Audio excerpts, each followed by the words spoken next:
All right, John, let's make some more baseball memories tonight. Perfect night for it. Temperatures got much more comfortable as the day has rolled on. The Dodgers and the Diamondbacks, the middle game in a 3-game series, and it's Clayton Kershaw taking the ball for L.A. His fourth start off of the injured list, and he's got a chance today to draw even with Don Drysdale for second in Dodger history. 208 wins, one behind. Big D for second on that list behind Don's son. And with that, we say welcome inside. Hope you're having a great night. Joe Davis, Dontre Willis, Kirsten Watson will join us in just a moment. The Dodgers on the road trip successful, but they did it without the long ball. Then they show up last night, and they hammer 4 home runs en route to a 7-4 win. Well, they're well-balanced and they're well-coached, and that's the bottom line of this roster. There's a lot of guys in this roster that are focal points from the respective offenses. They trust each other. They hit the baseball the other way. And the one thing I love about the Dodgers is they do a good job of putting themselves in hitter-friendly counts.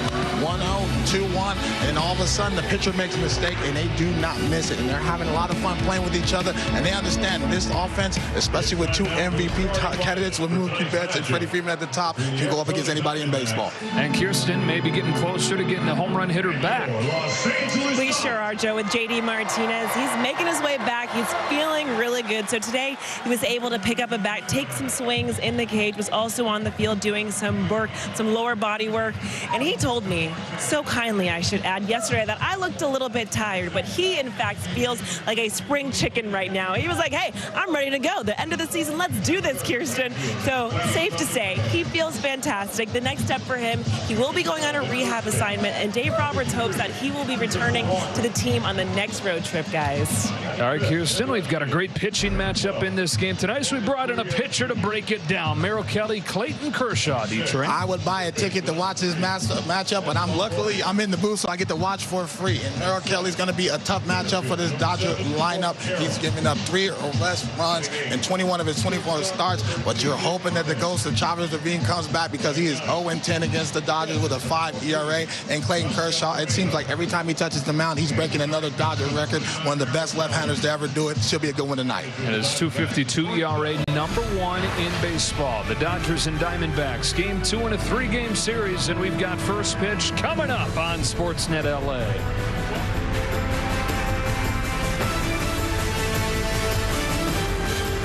Bobblehead night. It's Chris Taylor Sr. throwing out the first pitch to his son behind the plate. It's also Chris Taylor's 33rd birthday, and Omar, you know a thing or two about hitting homers and playing well on your birthday. Hopefully CT has maybe as good of a night as you once had on I hope he has a phenomenal night. It's his bobblehead.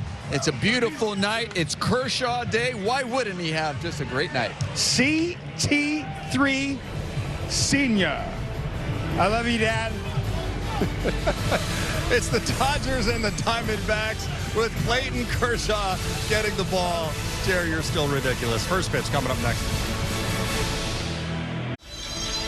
Dodger Baseball on Sportsnet LA is brought to you by Nissan. Save on the action-packed Nissan lineup today at the Nissan Thrill of the Drive sales event. And by Jack in the Box. The double bacon sourdough jack has slice after slice of bacon. Try it at Jack in the Box. Well, here comes Clayton Kershaw trying to pitch the Dodgers to another series win, trying to get him to 23-4 in this month of August. The last time a team won 23 games in a calendar month was 6 years ago, and Cleveland did it in September of 2017. It's only happened 4 times over the last 40 years. And the Dodgers have a chance over these next 3 days to become the fifth instance of 23 wins in a calendar month. Lineup for the Diamondbacks tonight is driven by your helpful SoCal Honda dealers. There's their manager, Torey Lovello, and here is his starting 9 with Ketel Marte to lead off.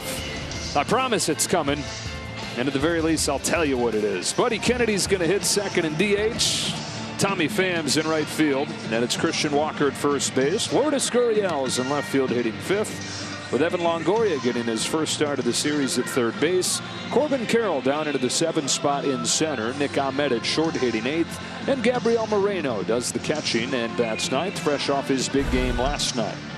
The Audi player profile, we're talking about Clayton Kershaw and his historic numbers during the Open Dontrell. He already leads the Dodgers all time in strikeouts He's got a chance to tie Don Drysdale for the second most wins in franchise history if he can get number 209 tonight. Well, his focus is to go out there and just throw strikes and put him in a good position to win the ball game, and that's why he's a future Hall of Famer. His standards, his work ethic, and his intensity. So I'm hoping that I see Clayton Kershaw go deep in the ball game today and one of those patented screams and fist pumps today. One of against a very, very talented Diamondback lineup.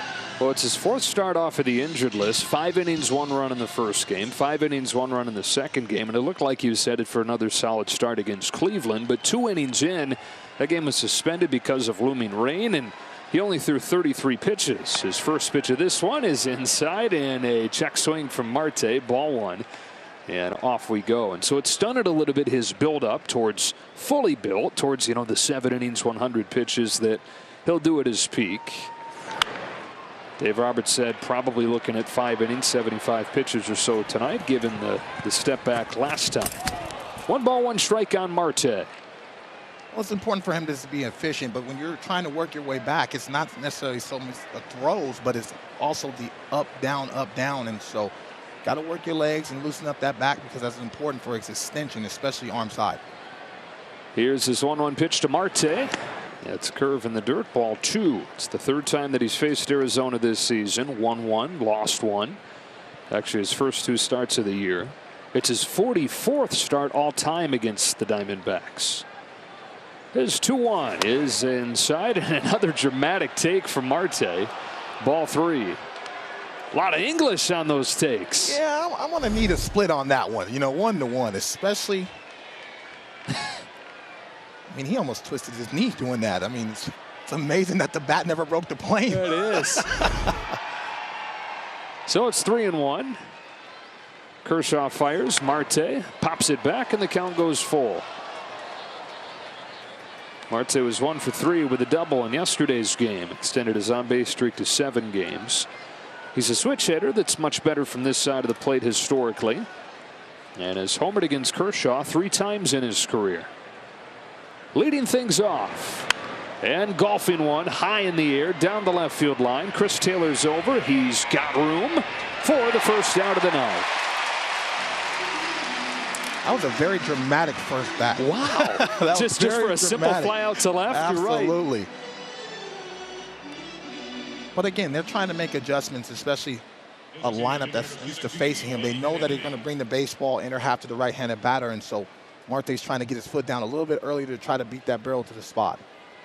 Buddy Kennedy, who has played in just 8 games since coming up from AAA Reno, has gone 2 for 19 so far. Excellent season at the AAA level, well above 300. More walks than strikeouts. And faces Kershaw for the first time tonight. Ahead of him 2-0. He's the 2nd big leaguer out of Millville High School in New Jersey, following Mike Trout. I was about to say that high school definitely sounded familiar. Good pitch. That's what I want to see Clayton do. And being able to throw that slider back door and just change the eye level. And this is why he's still pitching at a big league level, because he's able to make that adjustment and go east to west as well as north and south.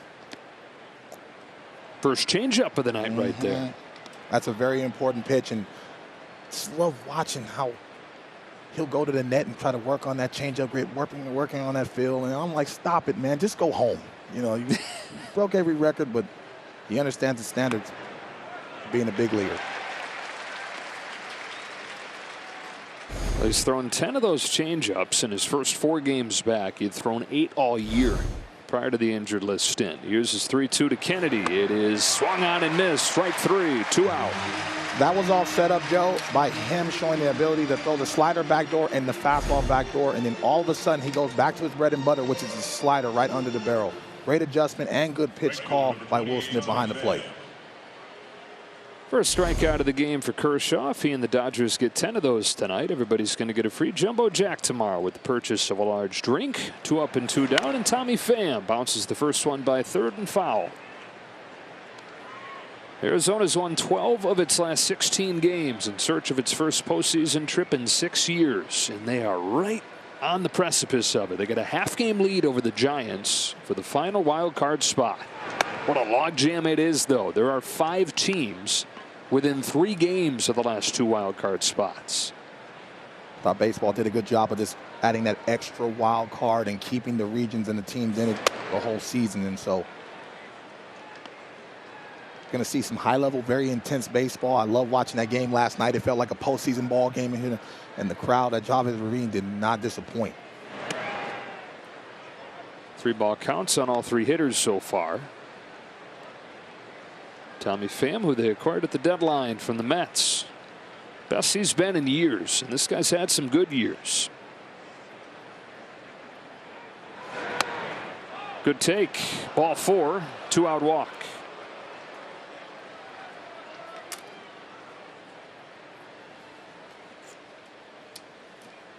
And here comes Kershaw's arch nemesis and Christian Walker. He has hit 5 home runs in his career against Kershaw. And you have to be careful. And Christian Walker's the one guy in that Diamondback lineup that you have to circle, especially with runners in scoring position, because he can give one swing and change the outcome of the ball game. And also, he understands that Clayton Kershaw likes to go inner half against him. Now Kershaw just 7 strikes out of his first 18 pitches, uncharacteristic. Always takes a starter some time to get a release point, a little feel, get his heart rate back down. Just trust a release point. Love that pitch. Love it. You can tell by the hitter, they're almost stepping in the bucket because they're expecting this baseball to come inner half, and then all of a sudden, down and away fastball. Hall of Famer getting better.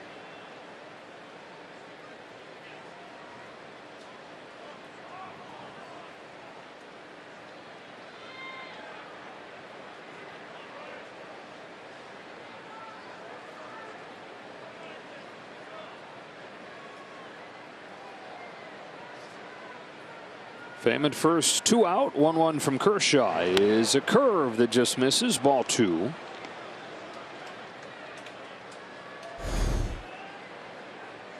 You want to talk a whooper duper, man. The ultimate that he owns.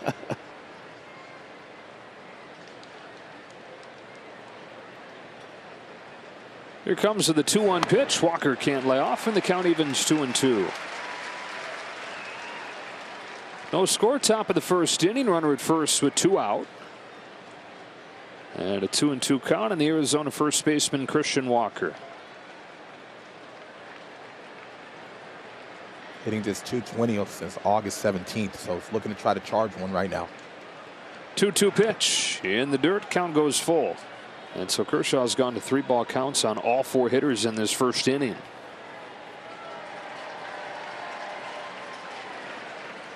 That means Pham will get a head start from first.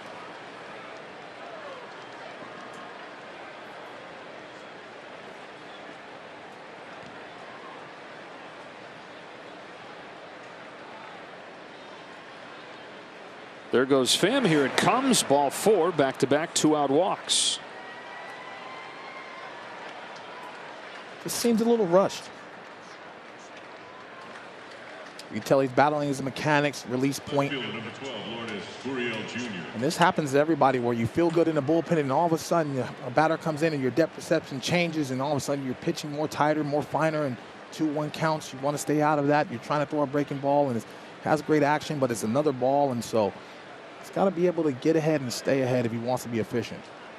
Happens to everyone, but it rarely happens to him. Yeah. It's jarring when it does.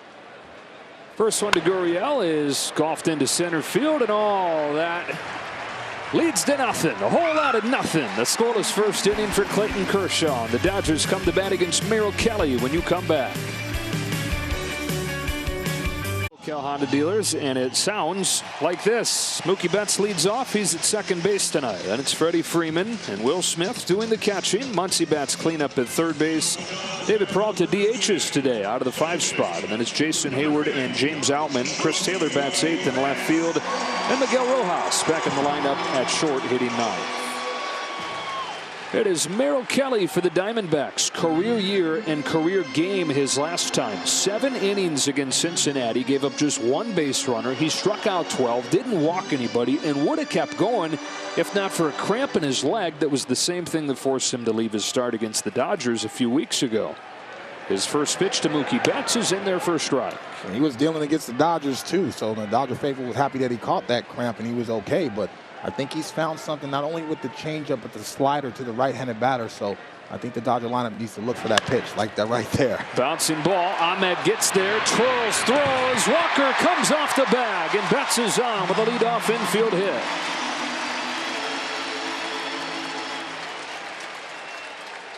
Impressive. Ahmed even got to that ball. Well, Ahmed's got gold sprinkled on that glove, and he knew he only had one play, especially the way he was falling really fast for lead. It just pulled Walker off that base, and also Mookie Betts knows that speed always comes to the ballpark, and so he was smelling that base hit. He's going to need more of those, especially to try to steal that MVP from Acuna Jr. Dodgers got 7 runs last night, even though Betts didn't have a hit. Freeman had just 1 hit. And so Mookie's back in the hit column very quickly. And here is Freddie Freeman, whose lone hit was a home run, tying him with Shohei Ohtani for the major league lead in extra base hits. On base machine and leading baseball in extra base hits. And so for everything Acuna and Betts are doing, looking like the 2 favorites for MVP in a normal year where you don't have 2 guys doing superhuman things like Acuna and Betts, Freddie Freeman would be at the top of that list. Best bat-to-ball skills in the game of baseball. It doesn't matter. He has line-to-line power. He can cover the fastball and the slider. There goes Betts. Got a good jump. Freeman flies it to center field. Betts just now sees that it's coming down the left, and Gurriel for the first out.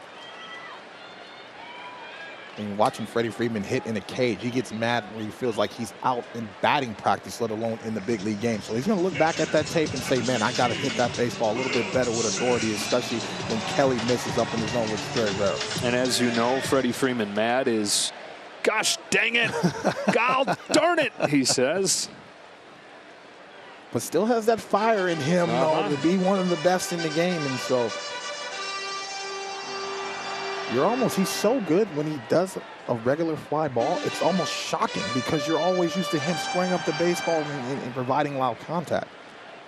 Try to give you a little more radio detail here with our score bug down. No score, bottom of the first inning. Runner at first with 1 gone, and here's Will Smith, who has homered against Merrill Kelly before.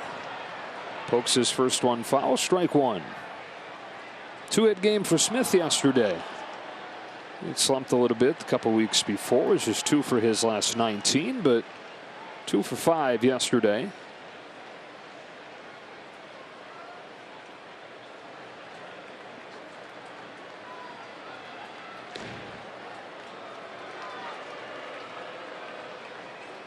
As you talk about that MVP race, the one area where Acuna has the massive advantages in stolen bases. Betts with just 12 of them this year. Was looking for another, though, with Freeman up there, and probably had it stolen. Had that ball not been put in play. Fouled back, and it's 0-2. Mookie's got to stop hitting doubles and home runs. And I think he may get his number up, but it is amazing how the second half of the season, talking to Mookie Betts, and he says, Crane, I'm very close. And then all of a sudden, he goes on a surge and basically hits 400 in a month. And all of a sudden, odds makers have him to be the leader in that MVP race. And so this is a professional hitter, and doing it while playing multiple positions at a high level as well. I mean, how many times have we seen Mookie go from second base or shortstop to the outfield and then throw somebody at home? And so hopefully the voters get to see that this is intangibles, being able to do that. Yeah, that's certainly an area where he has the edge, the versatility that he brings. 2 disengagements for Kelly, by the way. Betts not running yet, and Smith has his 3rd base hit of this series. First and second with 1 away. We were talking about Max Muncy during the pregame show, Dontrell, as we look at the electric performance brought to you by the all-new Nissan Ariya. And Muncy, over a 7-game hitting streak, has driven in 8. He's got an extra base hit in 6 straight games after he went deep last night. He's starting to hit the ball the other way. And yes, he has light tower power, especially full side, but he has power to all fields. And this is a totally different lineup when he's squaring up the baseball consistently. And you know that power bet's been there all season long, but I think he's stepped up a little bit, especially with the absence of JD Martinez, just being that lineup protector from the left side for Dave Roberts. And run producer. He's knocked in 8 over his last 4 games. Betts at second, Smith at first, and strike 1 as he took a hack at a high fastball. 8 driven in his last 4 games, 32 driven in his last 32 games. And talking to him, he never wavered. He never stopped believing in himself. He said, it's going to come around. Now to 0-1 pitch, takes outside, 1-1. It's the one thing I love about this, talking to these guys. It's a lot of professionalism in that lineup. They understand and trust each other to get the job done. And the one intangible that people don't get to see is these guys really care about each other and really believe that they can get it done. Bouncing ball to first for Christian Walker. He'll go to second for 1. Back to first in time. Clayton McCullough right away saying, hang on, let's take a look at this. Muncy says, I'm out. Danny Lehman says, not sure you're out. And they will challenge.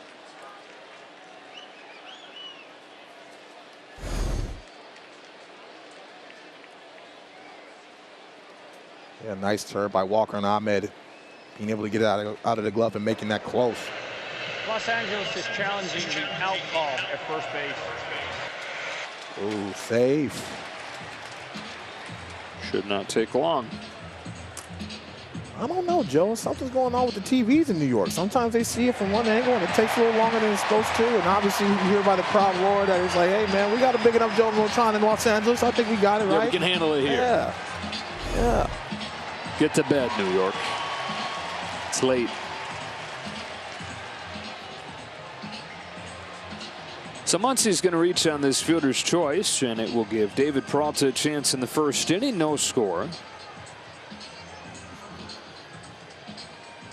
Got to get the freight train going for his last 28. Call on the field is overturned. The runner is safe. Los Angeles will retain their challenge. Although started that 4-run rally late last night with a base hit and came in to score one of his 2 runs.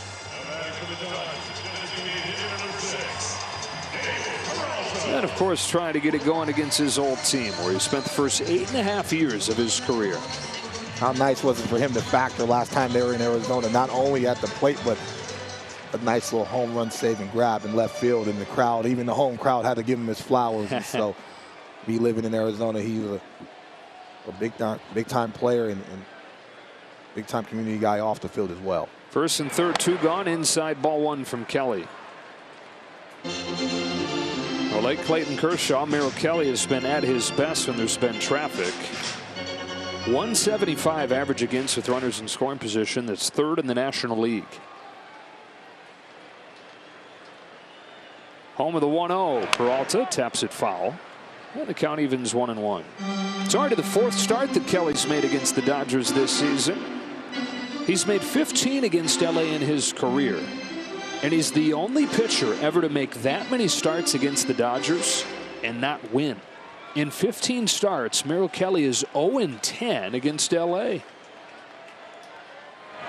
And when I say ever, I mean forever, ever. Like 1890s forever. It gets to a point where a team that seems to have success, it gets in your head, and all of a sudden you're pitching finer and you're putting yourself in quicksand and fighting harder and harder. And so his last start in Arizona, that was the first time I can read his body language where he felt aggressive and he felt on time with his mechanics. So you're seeing already nice little take. That is a fair ball down the line for David Peralta. And the Dodgers are on the board with 2 gone here in the first. 2 outs, 2 strikes, base hit down the line, and it's 1-0 as he does it to his old team.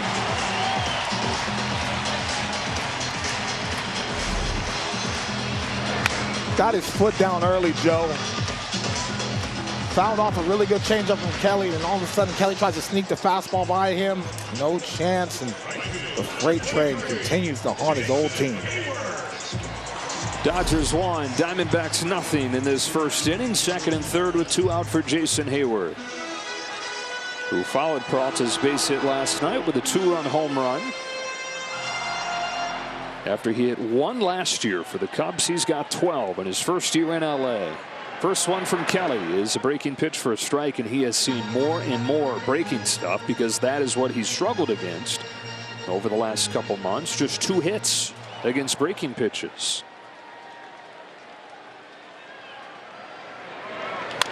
It's another, and it's 0-2. But he still stays aggressive. He still trusts that he can get that barrel to that baseball as it's coming down. And his work ethic and his leadership in the locker room, everybody raves about him. And I think that's a big part of why this team is so successful. You can have a lot of talent in the locker room, as you can see in San Diego, but that doesn't necessarily compute into wins. Kelly turns it up with a fastball, and he's probably regretting it. 2-run single. Jason Hayward tried to make it a double. He does. It's 3-0.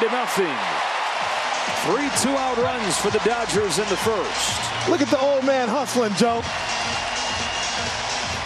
And really, that was because of Max Muncy being able to hustle down and not give up on the inning, even though it was a double play type baseball. Elongating the inning, continuing to send guys up there that you trust and believe in. And this professional ABs by Peralta, and hey, and he's hustling out of the box. Wait till I see him down on the field tomorrow with the high hands too, Joe.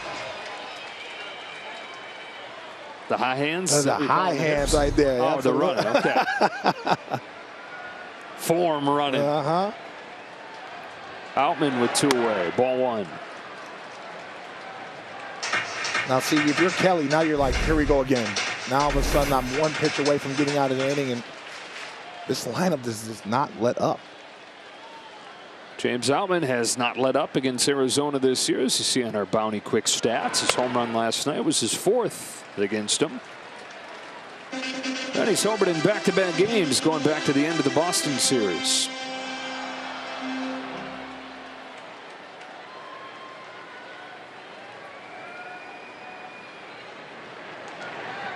Kelly's 2-0. Popped up on the infield. Longoria in from third to make the grab. But the Dodgers rally with 2 out, 3-0 after 1.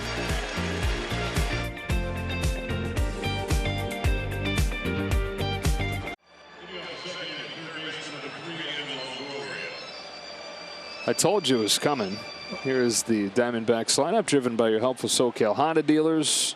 But 5 men to the plate in the first inning, but Kershaw was able to pitch around it with no damage. And so it's Longoria, Carroll, and Ahmed coming up here with the Dodgers up 3-0. Strike 1 on Longoria.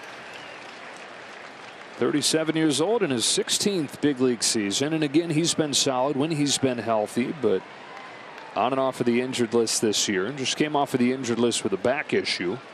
And 2 for 10 in his first week back.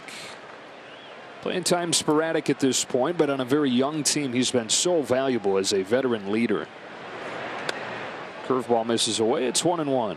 Well, that's what everybody talks about. This is leadership, his experience, especially when he's ahead in the count. He still has some power with 11 home runs and 25 RBI, so you have to be careful. He played just 81 games in 2021, played just 89 games last year, and similar thing this year. Part of it, though, is that was the plan for Arizona, not necessarily to play him every day. He's certainly proven to fill an important role for him with all the young pieces around them. Southern California guy in his 16th year in the major leagues. 10 of those at Tampa Bay, then to San Francisco. And he says he would not make a very good agent because as he went into free agency this winter, he basically made it known, I'm going to sign 1 of 2 places. I'm going to go back to Tampa Bay where I have a house, or I'm going to go to Arizona where I have a house for spring training. That limited the market. And he decided to go play for the team that he's with here. 3-2 from Kershaw is grounded to third for his counterpart tonight, Max Muncy. 1 away in the second. That takes us to our Dodgers defense, presented by Defender. Max Muncy, 4th in fielding percentage over the last few months among third basemen. Works hard, Joe, at it. I think that's something that you talk about Max Muncy's home run power and his ability at the plate, but that's some where he played a little bit of first base, played a little bit of third base. You have to be able to be the confident guy in the hot corner. That's a roller of a base hit into center field, and the first one of this series for Corbin Carroll. Celebrating the 1-year anniversary of his big league debut. Yeah, getting a slider from Clayton Kershaw up in the zone, a little bit backed up, and Corbin Carroll was able to show the ability to elongate that swing, and so Clayton gives a little glove pat saying, man, that pitch has got to be better, especially down and away from the guy, so get under that barrel. Carroll and all his speed aboard. 40 stolen bases for him.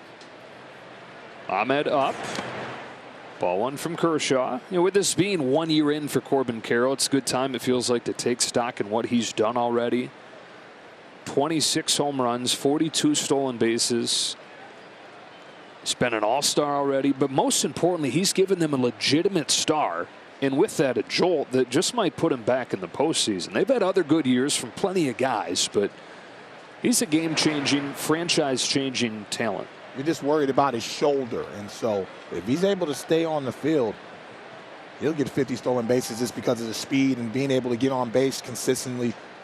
He shows the ability to hit the ball with power and awesome defensively, and so he's, you know, signed for $100 million. I think in the next couple of years that kind of looked like a cheap deal for them in the Diamondbacks. Yeah. But you have to be able to hit on guys like that, and so knowing some friends that work in the front office, they love about this his mental makeup. They feel like he's in the locker room and he's a 10-year veteran, just the way he goes about his business, and so big things for Carroll. Hopping around over there at first as Kershaw stares at him and delivers down and in, ball 3. It looks like Clayton is getting on the side of the baseball because a lot of his misses are really down and into the right-handed batter, but they look like pulls, and so he's trying to work out this getting behind that baseball and spinning it true so he can throw through the target instead of pulling that fastball down and in. Not close. You see where the misses are coming from right there? All the pulled sliders, the pulled fastballs, and you can tell by this he's starting to red line and trying to figure out. And I've been on the mound where you're just like, man, you just want to be behind the baseball, but you can see right out of the hand the hitter knows it's a ball. So you need to be in a situation where they have to start acknowledging at least one pitch, and they're not acknowledging the fastball and they're not acknowledging the slider, and so having a difficult time just trying to find release points, and that happens, man. I mean, I had 35 starts a year, and I probably felt good physically 5 to 7 of them. So sometimes your back doesn't feel good, your release doesn't feel good. I mean, he's obviously way better than most of us, but I think the one thing for him is his mental strength is some of the best I've ever seen, is just talking baseball and just saying push through it. And so right now he's just trying to find either a pitch or a side of a plate that he can trust to go to, so then Will Smith can start calling the game from that side. Gabriel Moreno out of the 9th spot, first and second with one away. Here comes Kershaw with ball 1. See what I mean? That they're trying to go away to try to just get his hand behind the baseball, but again, all of a sudden that's a pulled fastball down and in. So he may have a few more days than the average guy where he feels right, but what truly sets him apart is what he does on those days when he doesn't. Yes. He so consistently finds it. And that's the competitor in him.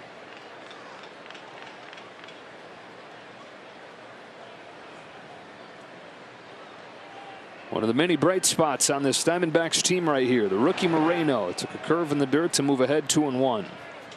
Home run and a double last night. Over his last 9 games, 23-year-old catcher's hitting .400 with half of his season home run total. He's got 3 of them, 3 out of his 6 coming over his last 9 games. And he's been the top defensive catcher in the big leagues by several measures. On a 2-1 from Kershaw, Moreno fouls it off 2-2. Here's last night's home run. Yeah, you got to be a strong individual, Joe, to be able to backspin 100 miles an hour away from the zone. But they're very high on this kid, not only because of the power department, but like you said, he's an excellent game caller and pitch receiver. And so the Diamondbacks have some pieces they can build around that can be competitive in the big leagues. Big old bouncer to Mookie Betts, steps in the bag, throws to first, a double play. And how about Clayton Kershaw searching for it mightily these first 2 innings? Nothing against him. 3-0. Middle 2.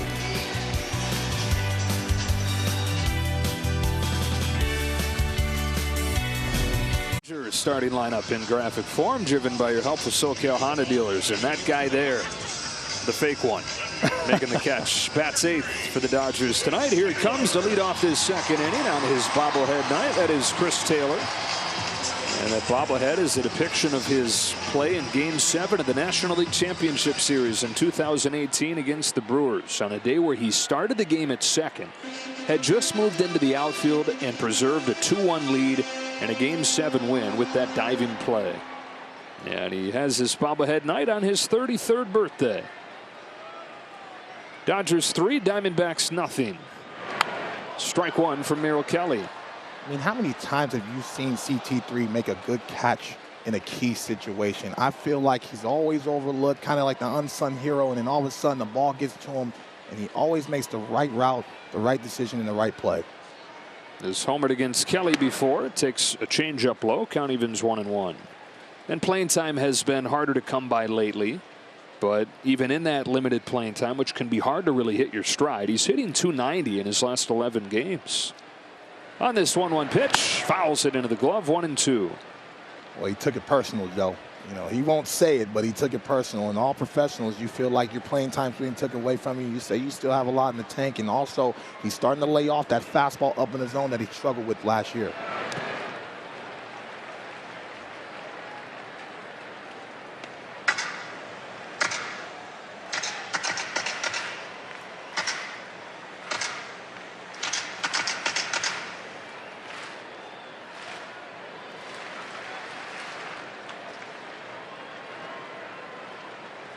Kelly kicks and deals, and Taylor watches ball 3.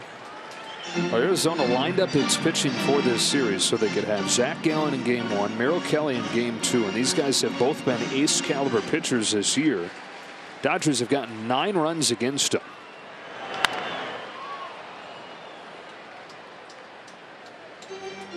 Well, the Dodger lineup has done an outstanding job not missing the mistakes in the zone. And so, talking about that in the pregame show, the Dodger lineup always grinds you down. And if you're a starting pitcher, you're like, man, he's up again. It seems like he's kicking out of order in kickball. Like, how's this guy up here? But that's how deep they are. They have 7 to 8 guys, especially when JD Martinez comes back, that can beat you with one swing. Stays alive here.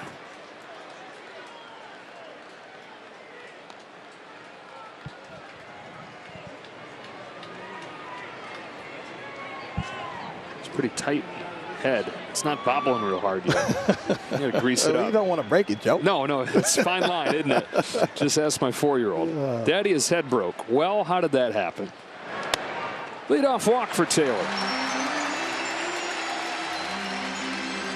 Dodger fans, you can now stream Dodger baseball games at home or on the go at Spectrum Sportsnet app. Sportsnet LA is available 24/7 for authenticated subscribers, so download Spectrum Sportsnet app today. Miguel Rojas lately has added a good bat to his exceptional glove. He's got a mini 5-game hitting streak going, close to 400 in that time. We've seen so much more pop from him this month. There goes Taylor, first pitch, throw from Moreno. Not in time, and a stolen base on the best thrower from behind the plate in baseball this year. CT3 didn't waste any time. Way to be aggressive down there. Kelly was just trying to get into the count to Rojas, and it was an outstanding walking lead into it.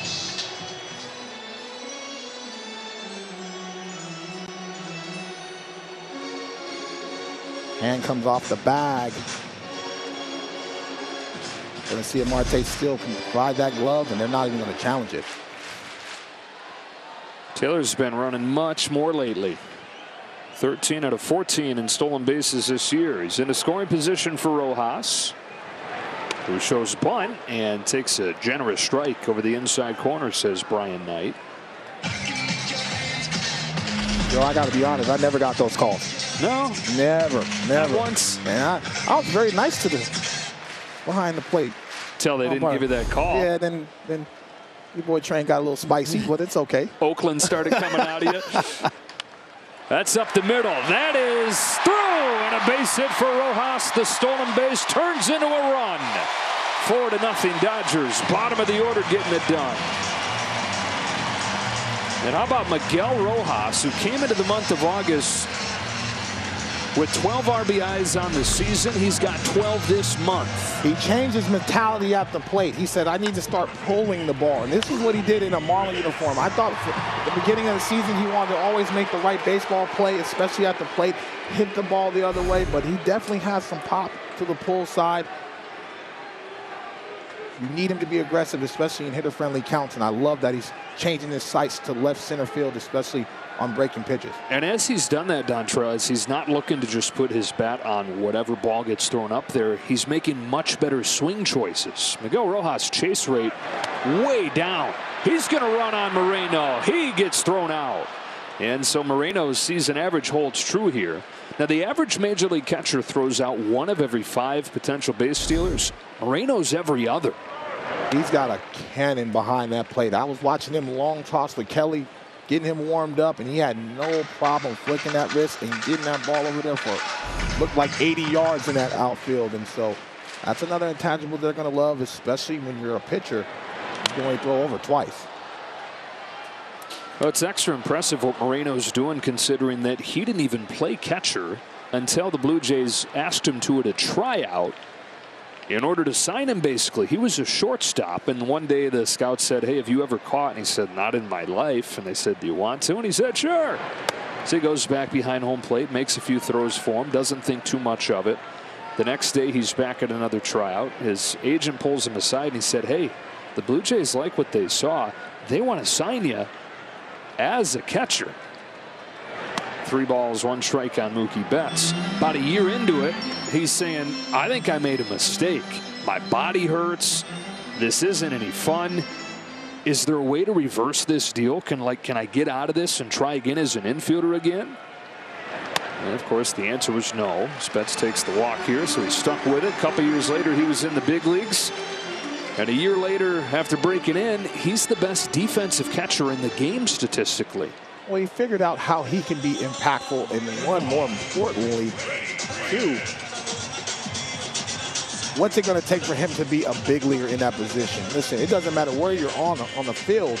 It's going to be very difficult, especially in the minor leagues, especially the catchers. I've made sure I always took care of my catchers because that's a grueling position. You have to block sliders. You have to block fastballs in the dirt. And also, you have to be able to navigate lineups and help pitchers. And so I think he just found something in where he started to enjoy it, whether it be the game calling. And he knew he had the tools because he had the cannon ever since he signed. And so you just have to have fun with it. But I caught in Little League, and that was it. That was it in my Little League catching career because I don't know who would want to get behind that plate, but it takes a special individual to be able to do that, especially at the high level. Well, it's taken Gabriel Moreno from completely off of the prospect radar in Venezuela to here. That's the board. Freeman up, ball 1.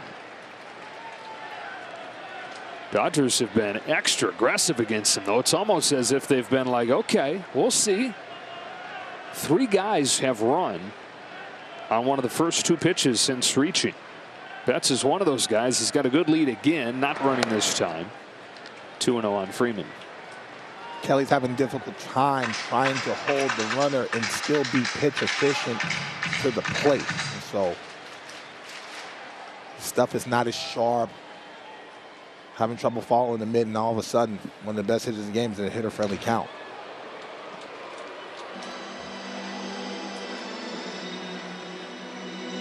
Now, Kelly, who got released by Tampa Bay before even getting close to cracking the big leagues. 5 minor league seasons there. They cut him loose. Went to Korea. 4 seasons in the KBO. And debuted at the age of 30 when he signed a contract with his hometown team in Arizona. He's now in his 5th year with them. It's gone from being a good story to legitimate top-end pitcher. Sub-3 ERA coming into this game. Top 5 in the league.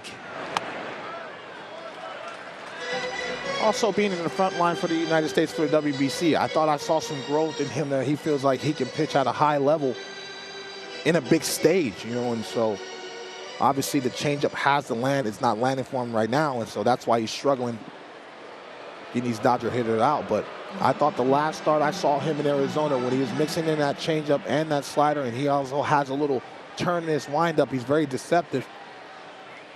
You saw some confidence in him, but again, this Dodger lineup has been outstanding in August. Dontrell, are you surprised we've not seen guys run more rampantly once there's a second disengagement? I kind of figured it would be automatic.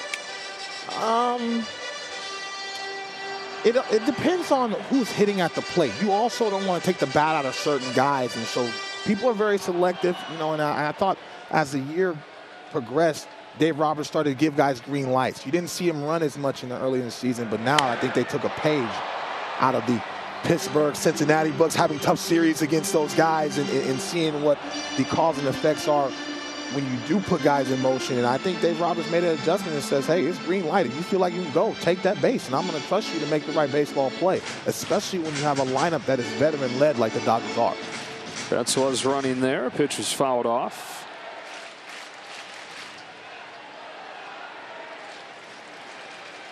Another 3-2 coming from Merrill Kelly. Betts runs again. Freeman grounds one to first. They'll stay out of the double play as Walker steps on the back.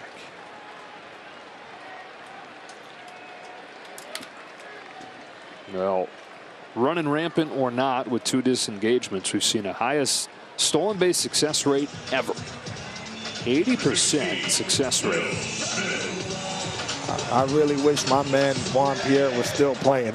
Wow, can you imagine? He would have 100 by the break. Makes the game funner, though, more action in play, and so even as a pitcher, I really like that rule change. Ronald Acuna last night got his 60th stolen base. 2 gone for Will Smith. Fouls back the first one from Kelly. More than a century of Major League Baseball. It's a season that nobody's ever had. He's 1 home run away from 30. Never been a 30-60 season.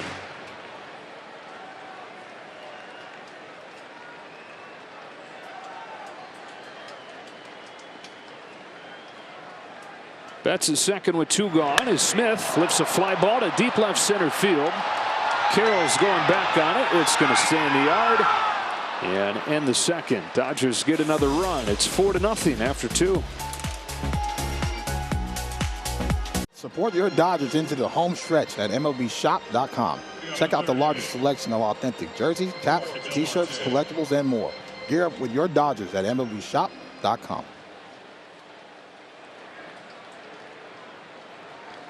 El Segundo Little League World Series champion in attendance here tonight as Ketel Marte takes ball 1 from Clayton Kershaw. So 42 pitches into this game, Kershaw has only thrown 18 strikes. This is punch to first, easy play for Freddie Freeman. This is Kershaw's 418th career start, and there's still a long ways to go, and it's probably going to end up on the right side of 50-50 strike balls. Never has he had a start where he's had more balls than strikes. He's only landed 1 breaking ball out of 6. I don't think I've ever seen Clayton Kershaw do that, and I have 9 TVs at my house. I am not bragging. I'm just telling you that he's having trouble trying to have that feel, but his competitive nature, sometimes you have to just say, let me get a feel of this baseball, and I love that adjustment. Those last 2 fastballs were outer half, and so Will Smith talking to him and guiding him, all of a sudden you're seeing an adjustment and say, hey, man, let's go to the other side of the plate and throw through me. So when you see catchers do that hand gesture, say, come through, that's what they mean by throw through the target, not guiding the ball at the target. And so even though you're a Hall of Famer, everybody needs a little pep talk and a little adjustment. And so I think he's going to be very efficient this inning. So far, so good. 2 outs on 3 pitches. Tommy Pham, who drew the first of the 3 Kershaw walks, first time through the lineup, climbs into the batter's box. Did it with an impressive take on a 3-2 pitch. And Tommy Pham's been called a baseball miracle before. There's the old adage that you can't hit what you can't see. And Pham has a degenerative eye condition that warps his corneas and distorts his vision, where everything starts to look like basically what it looks like looking in those bendy mirrors in a fun house. And yet here he is in the big leagues, and probably his best skill is his ability to take those borderline pitches. And so truly a baseball miracle, doing what he's done with the condition that he fights. Really has been outstanding in a Diamondback uniform. Has reached base 20 out of the 23 games he's been with them, and so I know him personally. He's a guy that works hard, intense guy, you know. Feels like he can be impactful in any uniform, and Clayton Kershaw got a Hall of Fame call right there. About time. Yeah, that's a Pham saying. Tilted his head to the side. Brian Knight called strike 2. Kershaw back home with a 2-2. Pham lays off. Count goes full. That slider gets swung at if he's more in the strike zone. They've been seeing that baseball down in the zone, and they haven't honored it yet because he hasn't landed that for a strike yet until there.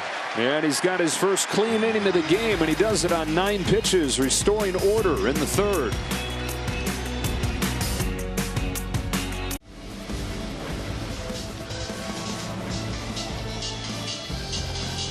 Dodger Baseball on Sportsnet LA is brought to you by Carl's Jr. The El Diablo Burger is back, and my rewards members get a single for just $6.66 on the Carl's Jr. app. 3 in the first, 1 in the second. Dodgers trying to get their 23rd win in 27 games this month, and they've got the heart of the lineup coming up against Merrill Kelly. Max Muncy. Look in the box score, and you're going to see an 0 for 1, but a critical 0 for 1 that was, as he legged out a fielder's choice on what was initially called an inning-ending double play. Got overturned, and 3 runs would follow that. Well, Dave Roberts talks about it in his spring training about playing the game the right way, and that's what made him a talented big leaguer, an impactful big leaguer, and so expect nothing less from this whole group. Reaches out, pokes his ball to left center field. That's going to split the gap and make its way to the wall. And for Max Muncy, it is a 7th consecutive game with an extra base hit. And he goes the other way again, like you touched on earlier. I keep telling him, I said, there's money on the left side too, Maxie. And he said, you right, D-Train. Love that he trusted his eyes. He saw the breaking ball, elongated that swing, and he's strong enough to be able to muscle up the ball in the gap with one arm. And the hips don't lie. I mean, to be honest, some of them do. They might tell a fib. Yeah, that's right. They might tell a little fib. But, yeah, we'll work on that. 3rd double of the game already for the Dodgers. Here's Peralta, who had the first. Bouncing ball, that gets through, and Peralta's driven in his 2nd run in as many at-bats. It's 5-0. Max Muncy in to score. They got to stop messing with the freight train. I know they've seen a lot of his home movies in that Diamondback uniform. And he's playing aggressive and recognizes the changeup and doesn't try to pull it. That's a pitch that usually hits on the ground to the right side, but he stays with his sights in the center of the field. And he's still strong enough to muscle that for another Outback steak, baby. This offense, Joe, this is a tough offense. He'll grind out a lot of starters in Major League Baseball. And they're like, man, I'm making pitches, but it just seems like I'm behind every single time. And every time I do come across the plate, it's loud contact and another runner is scoring. And so it's looking like death of 1,000 cuts with Merrill right now. The visit here from pitching coach. We get a word from defender. This Dodgers broadcast is brought to you by the 2023 Defender 130. Zach Allen came into Dodger Stadium 5th in ERA. Dodgers got 6 runs against him. Merrill Kelly came into Dodger Stadium 3rd in ERA. They've already gotten 5. And here's Hayward. You wonder again, Dontrell, about the mental block of facing a team who he's never beaten. And like you touched on, Arizona was hopeful that he gained some confidence with the 6 scoreless innings against LA a few weeks ago. Something different, though, about coming here. On the ground is second. Marte will go to second 1. Ahmed to first. That's 2. A double play.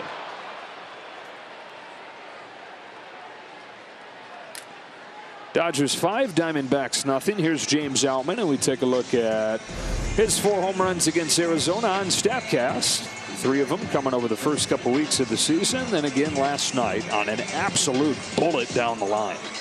He's a strong individual, and it doesn't take much for him to generate power. And my favorite StatCast was that one going to left center, and that tells me he's locked in. And credit Dave Roberts and the Dodger faithful to just go out there and allow him to struggle as a rookie and still let him regain his confidence in the big leagues. And so he gets out to this blazing start, and all of a sudden he starts to struggle, and you start to doubt yourself. And so they still trust him to get his reps, and he still gets his foot down with the best of them. You love that. You love that. And I know him personally. His work ethic is second to none, and it matches the hair flow, Joe. He's gonna be a star for a long time, and that's another changeup, and that was a good pitch by Kelly down in the zone. But when you keep your sights in center and think about, I'm going to hit this baseball hard back up the middle, you don't roll over that baseball.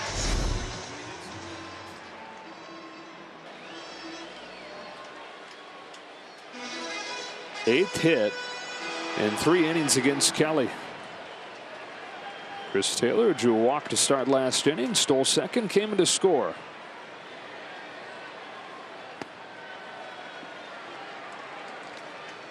Just make it clear.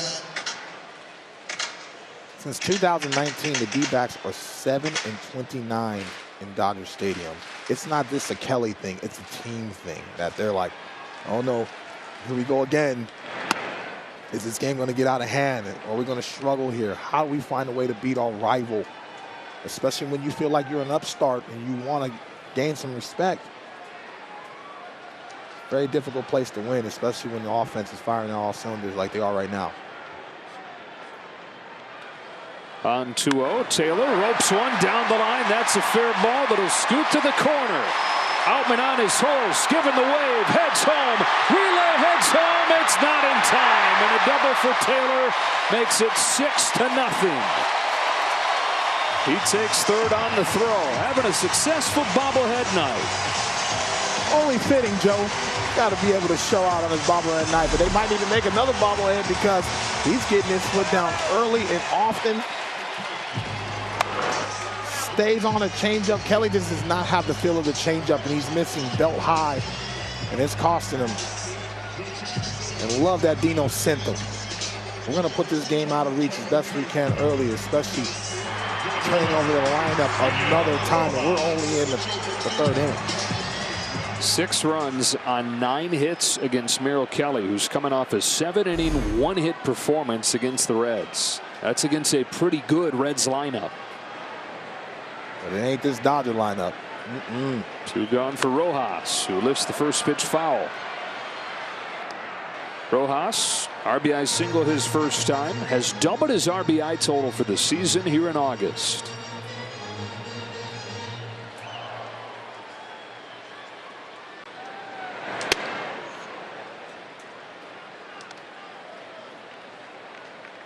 Another thing I'm watching for Kelly, the velocity with that fastball is down. I'm seeing a lot of 91s, 92s.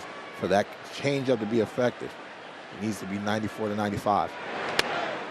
Some awkward swings and misses there from Rojas to finish off the third. First strikeout of the game for Kelly, who's given up runs in all 3 innings. And I am joined by our very own Little League World Series champions. I got Quinn. We have so much going on over here. So tell me, the last 48 hours, 2 days ago, you guys won the World Series, Little League World Series championship. How special has these last 2 days been for you guys? It's really special. We got home, everybody was greeting us, saying hi to us, took a lot of pictures, a lot of videos. Once we won, I was super happy. I knew that we were going to go home champions and we were the best in the world. That's absolutely incredible. And this guy right here, Lewis, hit the walk-off home run. So you told us earlier that you knew that when you hit that ball, it was going out the park.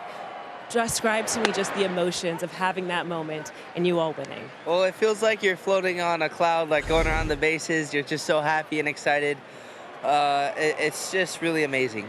And Colby, all right, today, Dodger Stadium, you guys were here. You got to meet some players, watch batting practice. How cool and how special has today been for you guys? This is crazy. We got to meet all the players. We got to sign autographs, and they signed our balls and stuff. So that was really cool. It was truly a once-in-a-lifetime experience. Okay, and you guys are all sitting in the home run seat. So are we feeling lucky over here? We're going to catch a home run, and who do you think is going to hit it? Freddie Freeman. Freddie Freeman. Okay, awesome. Well, congratulations, you guys. Little League World Series champions. We are all so proud of you. So thank you. All right, you guys ready? We're going to say good Dodgers, okay? Yeah. All right, 1, 2, 3. Go Dodgers! All right, guys, back to you. All right, Kirsten. Christian Walker grounds out to second for the first out of the 4th. Those kids won 5 straight elimination games to win the whole thing on the walk-off home run from Louis Lappy.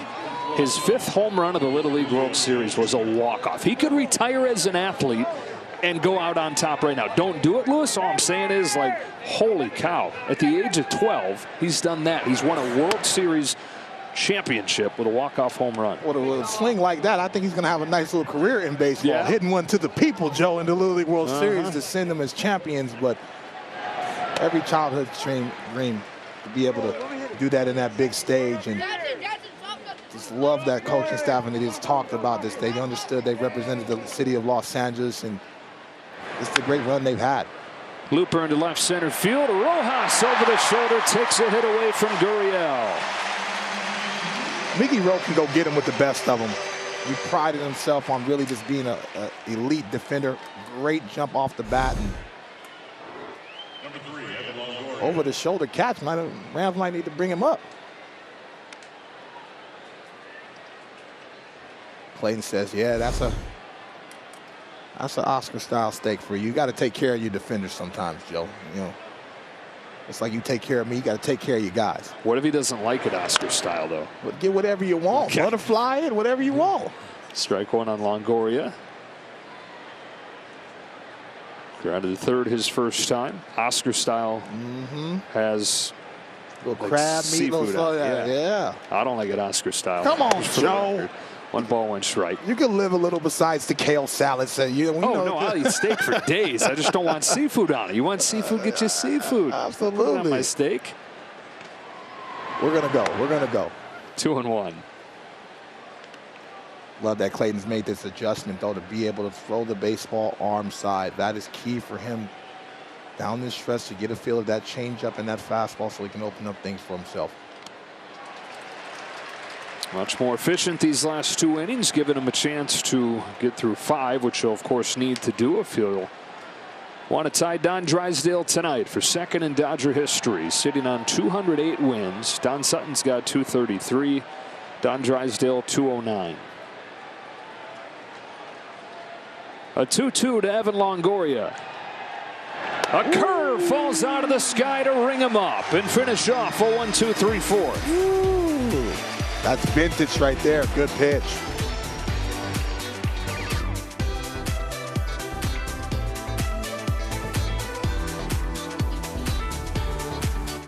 Dodgers. Mookie Betts returns to the city where he won a World Series for the first time since being traded to the Dodgers in 2020. And Justin Turner reunites his former teammates as the Boston Red Sox face the Dodgers in Boston. Don't miss the Backstage Dodgers Friday after the postgame show. Ball one on Mookie Betts. Dodgers have scored in all 3 innings against Merrill Kelly, who came into the game with the 3rd best ERA in the National League. Betts has reached both times. Single in the first, walk in the second. On this 1-0 pitch, takes inside again, ball 2. Now Mookie's #1 in the National League in on-base plus slugging, and he's #1 in the National League in wins above replacement. There's been a guy that has led the league in both those things 16 times this century. Of those 16 guys, 12 won MVP. Here's a 3-0. That's a strike. There's obviously still a long ways to go. I mean, if you rewind it a month and nobody was giving anybody other than Acuna a chance, and now, like you're talking about, he's the odds-on favorite to win it. Who knows what the next month is going to bring? Sky high on the infield here. Mookie's upset with himself as Moreno goes back to make the grab.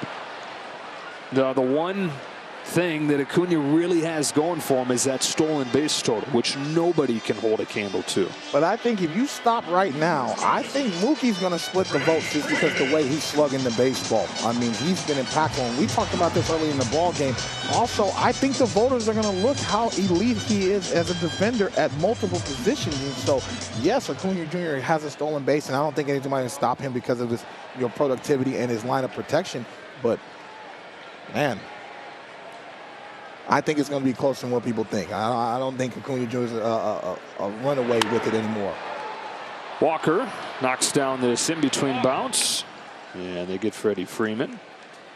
How good is that going to be this weekend, though, those 4 games head-to-head? I wish I was playing in them, Joe. Yeah. That's the type of matchup you want to play, and it's late in the year, and everybody's been talking about it. And obviously the Philadelphia Phillies is a team that you have to respect, but these have been the 2 toasts of the National League the whole season. Both their lineups match each other. The rotations match each other. They have firepower and bullpen. it is going to be rocking here in Chavez Ravine. This is going to be a fun matchup. And as you saw there, we've got 3 of the top 6 in the National League in wins above replacement in this series when you include Corbin Carroll. 4 of the top 5 will be featured this weekend when the Braves come in. They're well managed. They're well coached. The Dodgers are well managed and well coached. You circle that type of matchup in sports that you're looking forward to, whether it's football, basketball. It's like, this is going to be a fun test to see where we're at, especially with these two veteran-led ball clubs. 1-1 to Will Smith.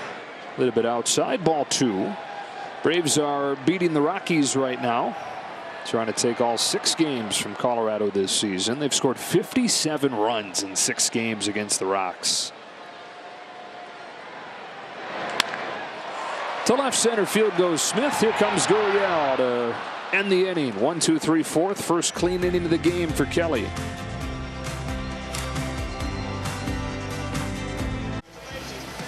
Dodger Baseball on Sportsnet LA is brought to you by your Southern California Toyota dealers. As we welcome you back here to Los Angeles, a heat wave this week. My goodness. Ooh, it felt like Arizona. Yeah, they brought it with them, didn't they?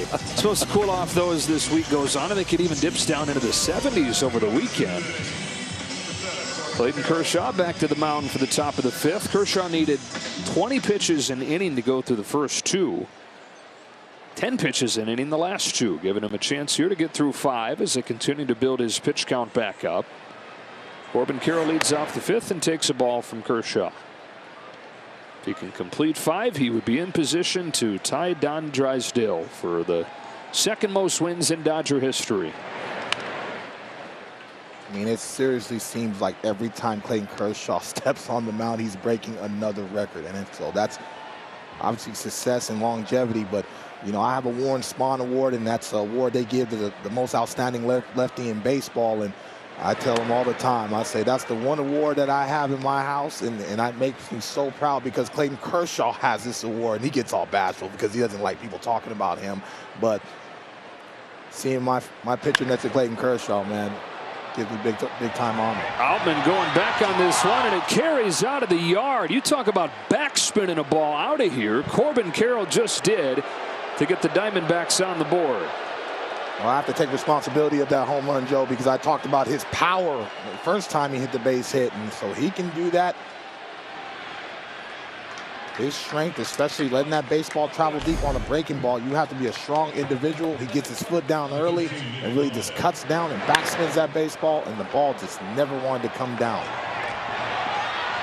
5'10", 165 pounds. People always had doubts about him because of his size. Nick Ahmed swings and misses. Strike 1. I mean, he was 5'6", 5'7", 130 pounds as he was getting recruited through high school, and thought that he was going to overcome that size to be probably a Division I player. But he just kept on tearing it up. Size be danged. And scouts started to come. Pro scouts started to come and started to play on the national tour for Team USA junior team.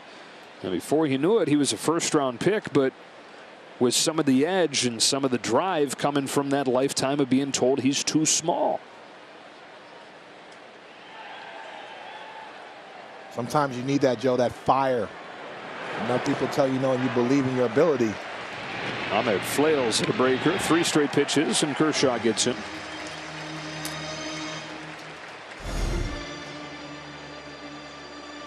Vintage breaking ball down, and so he's able to set Ahmed up with that slider down and in, and then change his eye level with the breaking ball. But back to Carroll, as far as like, if your work ethic and your belief is there, and obviously everybody's talented, especially when you get into pro ball, but I think that's what separates people is how hard you're willing to work and what you're willing to do to put yourself in the best possible scenario to be successful. And so that's the one thing I talk about with Clayton Kershaw, and people ask me why is he so great. It's like the guy never stops throwing a baseball. He never stops working. And so Corbin Carroll did the same thing. And so, and once something clicks, watch out. You talk about never stopping working. One of the defining years of Corbin Carroll's career came in a season where he only played a week of games. It's 2021. Even though he blows out his shoulder in the 7th game of the year, Carroll says, I can't let this be a lost year. How can I use this to get better still? A 2-1. Moreno bangs a line drive right field. Hayward is there for the second out. So he pulls out his notebook. He starts brainstorming, taking down some notes. How can I use this year? How can I use this year? Not only does he use it to rehab the shoulder injury, not only does he come back from that, get in the weight room, get his lower body stronger, he takes a full class load at Arizona State. And what little downtime he has left, he goes to Chase Field and sits with the scouts and basically gets a master's class in baseball watching the big league team play. Ketel Marte takes in the dirt for ball one. And so in a year with almost no games for him, it still was a transformative year because he refused to stop finding a way to get better. Student of the game. You know, that's the one thing. He wants to separate himself from the herd, and so kudos to him to be able to stay humble and go out there and continue to work. Marte serves a base hit the other way, extends his on-base streak to 8 games. Looks like Marte's been hunting that fastball ever since the first at bat and got those awkward check swings, but Clayton misses over the heart of the plate, and Marte changes his sights and hits the ball the other way. I thought the first couple of bats he was trying to beat Clayton to that spot and try to pull the baseball. Obviously had some success with him with the long ball, but made an adjustment for that base hit. Buddy Kennedy is 0 for 2 tonight, takes a strike from Kershaw. 0 for 2 today and 2 for 21 in the big leagues this year.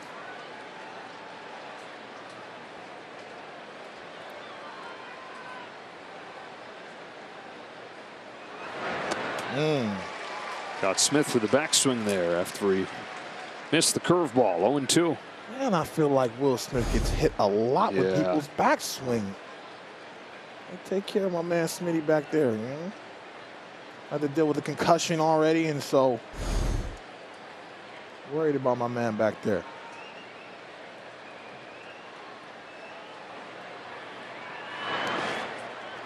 Kicks away from Smith, and Marte is going to take advantage, taking second base.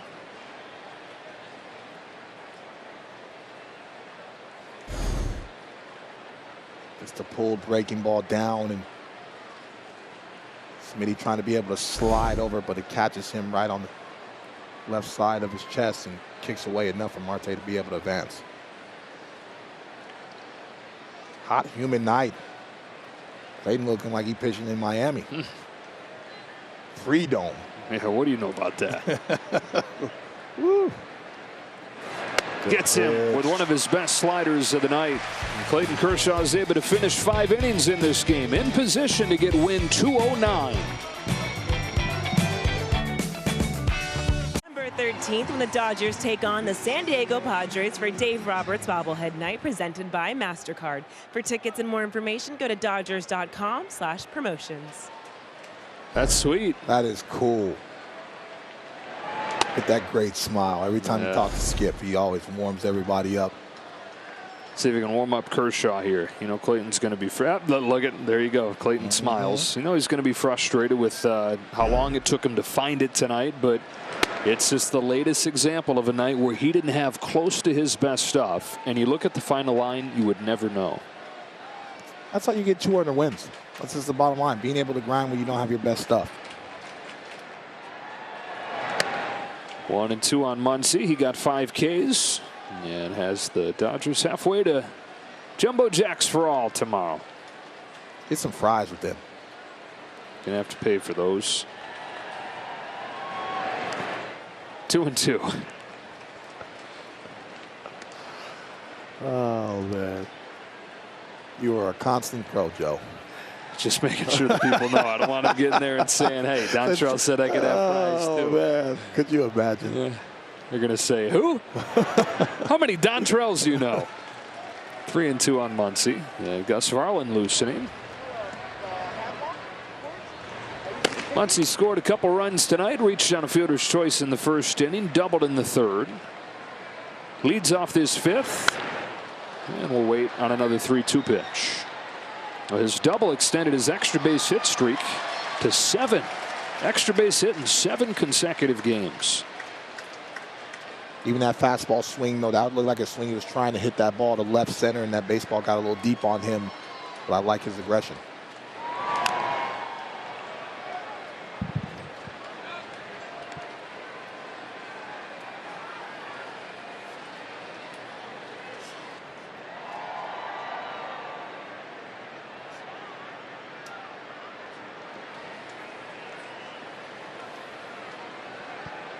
Here's the 8th pitch from Kelly to Muncy. It is outside, and it's a leadoff walk.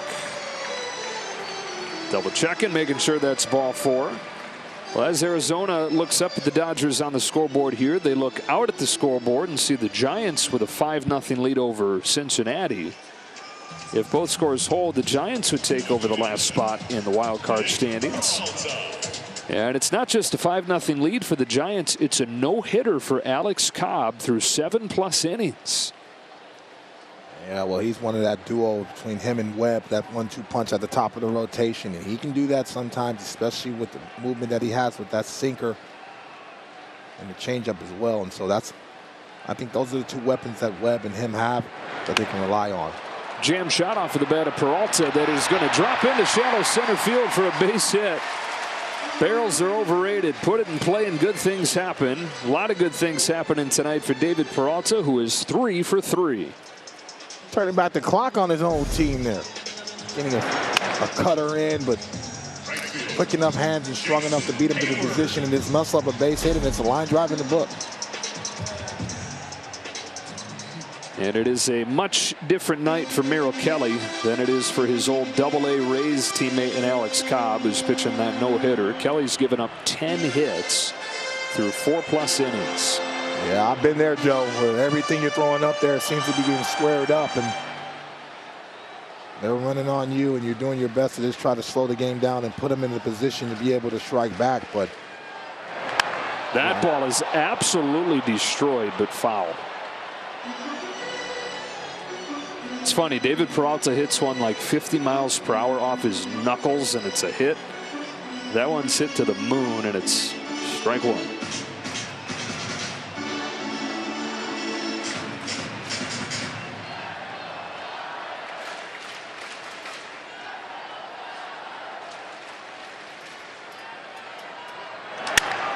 Broken bat flare, shallow left field. Are you kidding me? Whoa, it's going to fall. Station to station they go. Heck of an effort from Nick Ahmed, but he couldn't haul it in. And that kind of night is continuing for Kelly. I can't even believe Ahmed got to that ball and had a chance for that. But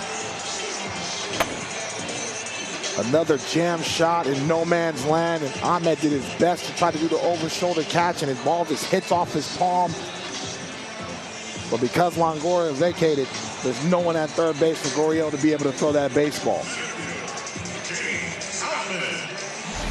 You said you've had a bunch of those nights where every ball's getting squared up. How about the nights where every ball's getting squared up, but the ones that aren't are falling in for hits too? Yeah, you're just trying to continue to compete and not show emotion on the mound, because once you break, the team follows suit. And so he's going to continue to just try to be docile and just continue to pound the strike zone. And he feels like, hey, you're one pitch getting out of it. Well, you're not. You're a couple pitches from getting out of it, especially the way that this Dodger lineup is not chasing off the plate like they did last time.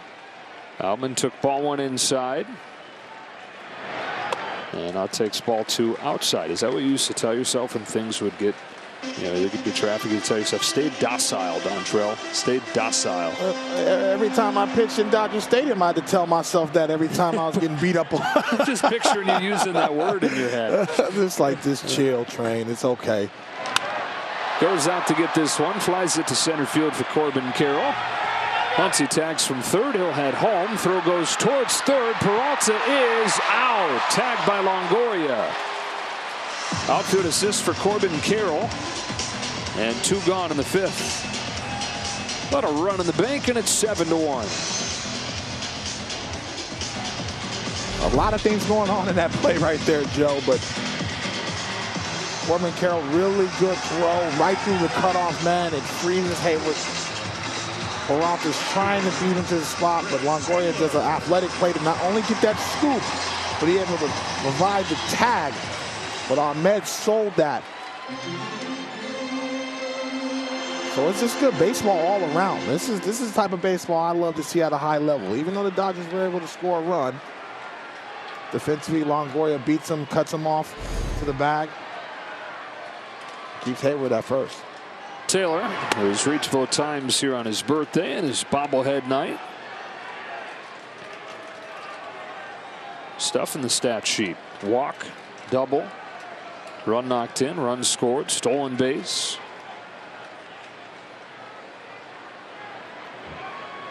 0-1 pitch, 0-2.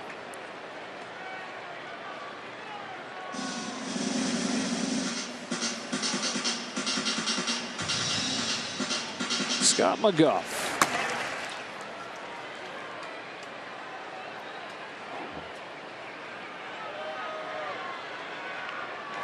Good take.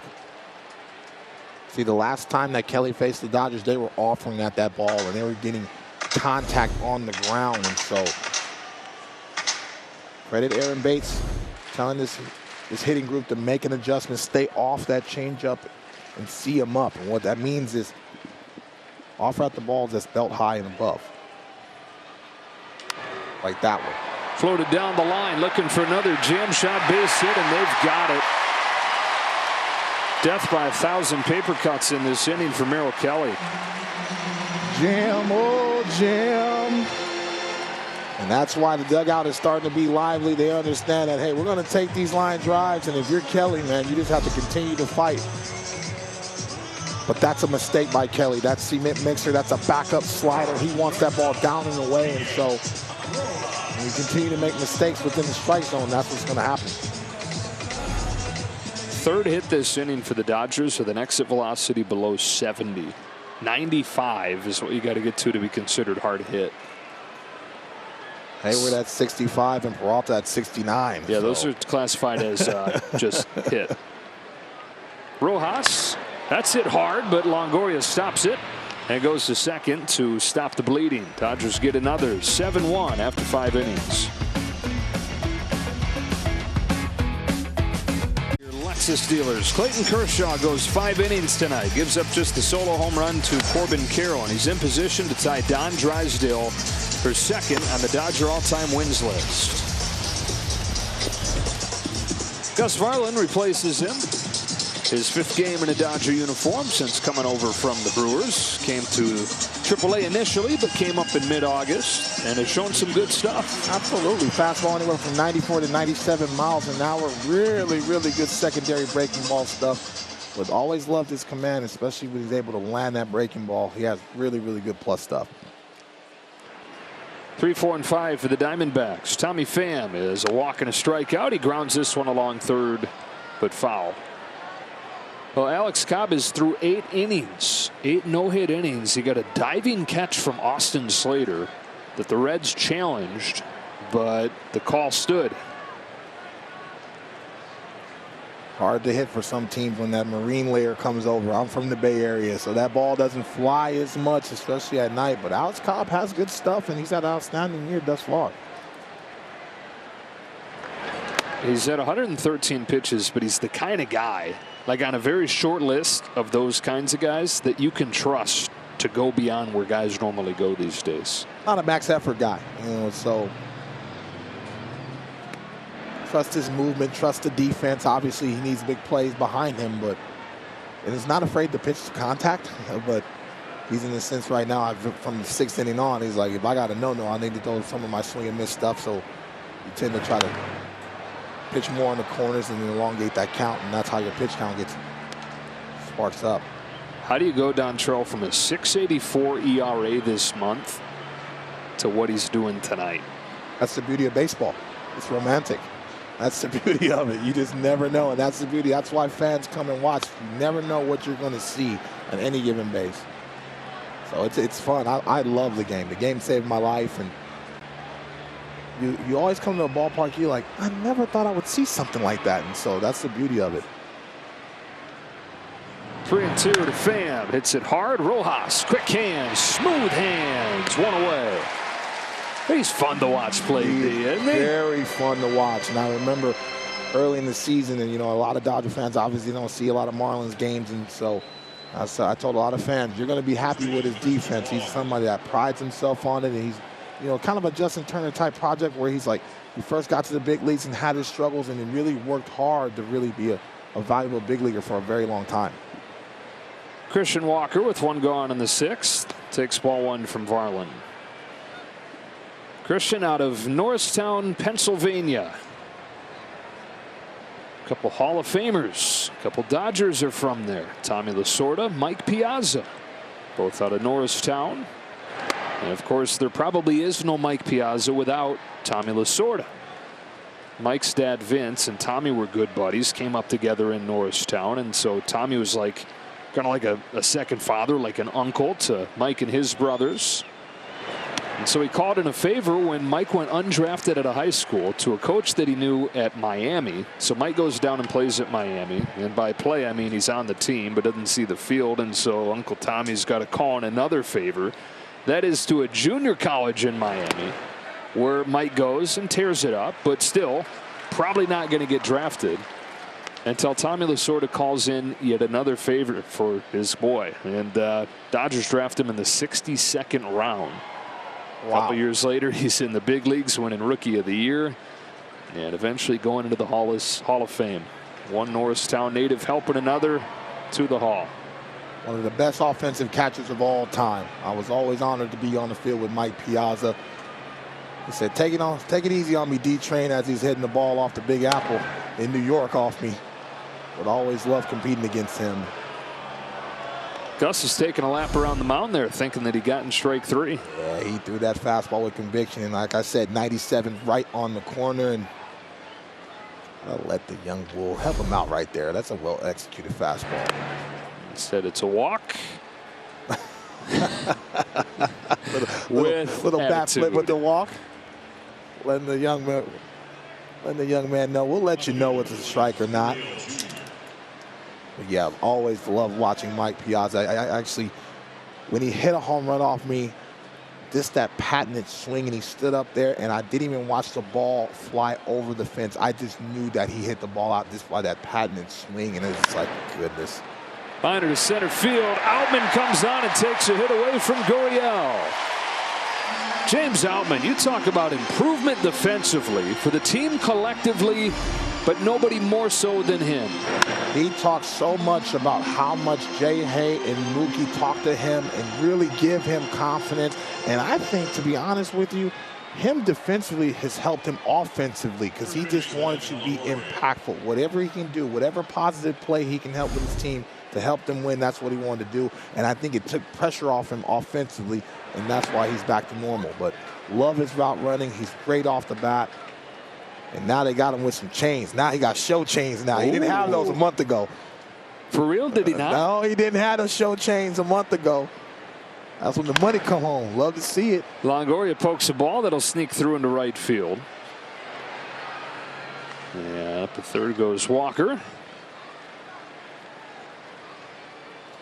Diamondback club will not give up. They're a scrappy bunch and well managed, and so trying to find ways to chip away and get back in striking distance. 2-out chance for Carroll, who is 2 for 2 in this game with a home run against Kershaw after he went 0 for 4 in the first game.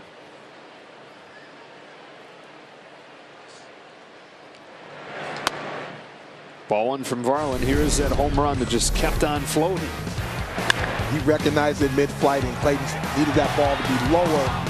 But that shows his little power the other way. And it's not just an Arizona home run. You'd be able to do this that night here. You really squared that baseball up.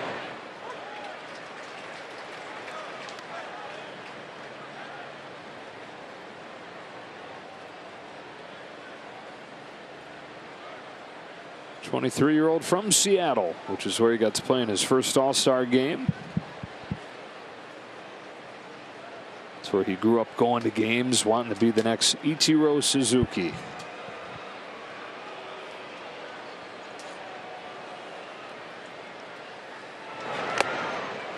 One and two. Dreams are good, especially when they're positive, and that's what sports does. I wanted to be Dave Stewart. I remember going to an A's game and seeing Dave Stewart warm up, and right there I was hooked. And so that's our job, to inspire the next generation. Corbin got to meet Ichiro at a workout when he was getting ready to finish up his high school career, going into the draft. Got a picture together. It's still his screen, screensaver, but yeah, wallpaper. It's wallpaper. His picture with Ichiro. He's down swinging here. And Gus Varland gets out of this 6th inning unscathed.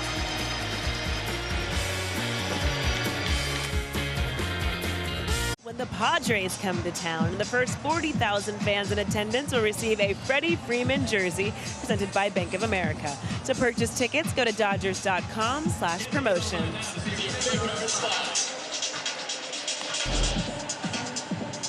Freddie Freeman will bat second in this inning. Dodgers leading 7-1. And trying to add on against the bullpen as Scott McGough comes on to pitch. McGough's been outstanding over his last 4 outings, not giving up a run with 8 strikeouts. And so he's going to have the assignment to be able to try to stop the bleeding. So the Dodgers get 7 runs against Merrill Kelly one night after they get 6 runs against Zach Gallen. 2 of the top pitchers in the National League this year.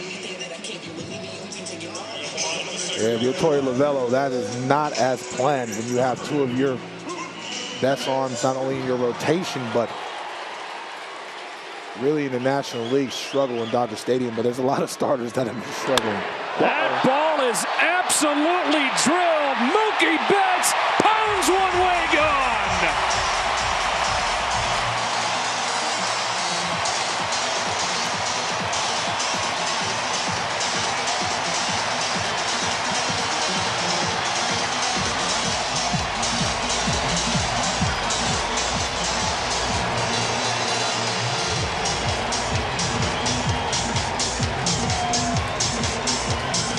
And it is with some extra thunder that he reaches a new career high. 36 home runs, Mookie Betts. Hit one to the people, Joe. He knew what he was looking for, a fastball over the plate, and stood up on him and said, that baseball ain't coming back. Wow. He hits the ball like he's 250 pounds. Look at him. Nothing he can't do, Joe. There's nothing he can't do. Told me I'm going to pick up golfing a couple years ago. Next thing you know, he's a single handicap, and now I'm not giving him strokes on the golf course during spring training, but one of the best athletes the game has, and just a great teammate and a great ball player. And I'll be honest with you, man, I think he's neck and neck with Acuna Jr. right now for that MVP race. I really do believe that. And he ain't gonna hurt. I mean, they're talking about Acuna Jr. having that 60-piece with the stolen bags, but if Mookie hits a 40-piece no coleslaw, I think that's gonna be a wash. 40-piece no coleslaw. Excuse me. You know, add a couple biscuits on there for the positions. He's gonna make the voters. It's gonna be tough. 4th in home runs. 1 ball, 1 strike on Will Smith. 1 out of 3 tonight. 3 hits in the 2 games in this series.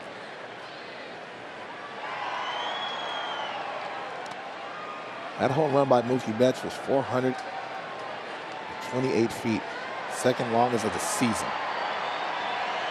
He's talking about it right now. He said, I knew I got that one. Yeah, the J.D. Martinez, whose presence has meant everything to Mookie Betts this year. 3-1 on Smith. How impactful is J.D. Martinez? I mean, if you look how this roster was constructed, it is a ton of leadership. It's a ton of experience at the highest level. Winning baseball. Yeah, now it's Will Smith sending a ball to the moon. If it's fair, forget about this one. It's fair, it's gone, it's 9-1.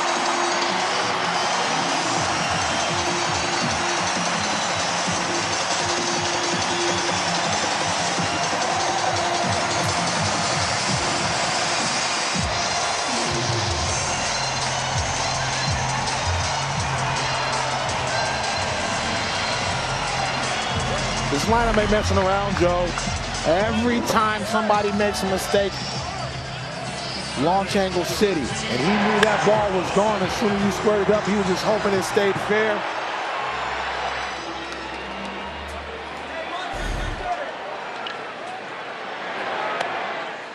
Six home runs for the Dodgers in 2 games, and these last 2 have been extra impressive. Betts and Smith both going deep in the 6th. Butterfly change up there. 1 ball, 1 strike. 17 for the Dodger catcher.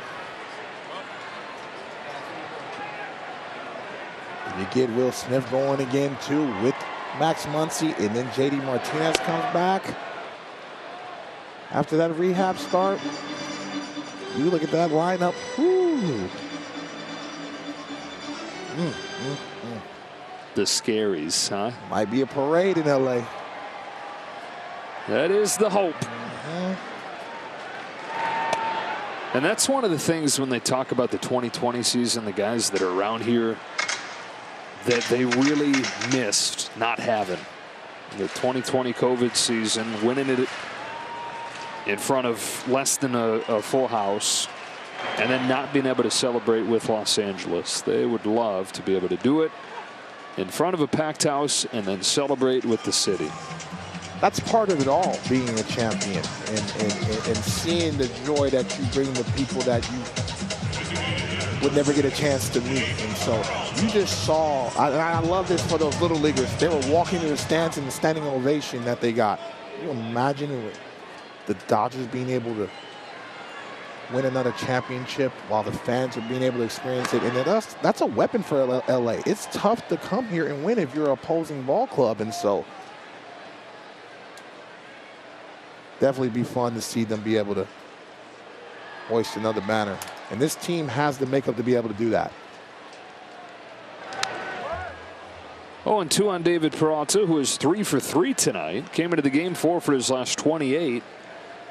3 knocks tonight alone.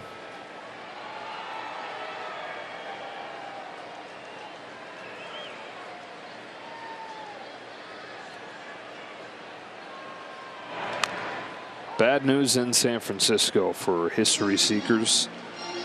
Alex Cobb was 1 out away from a no-hitter when Spencer Steer doubled.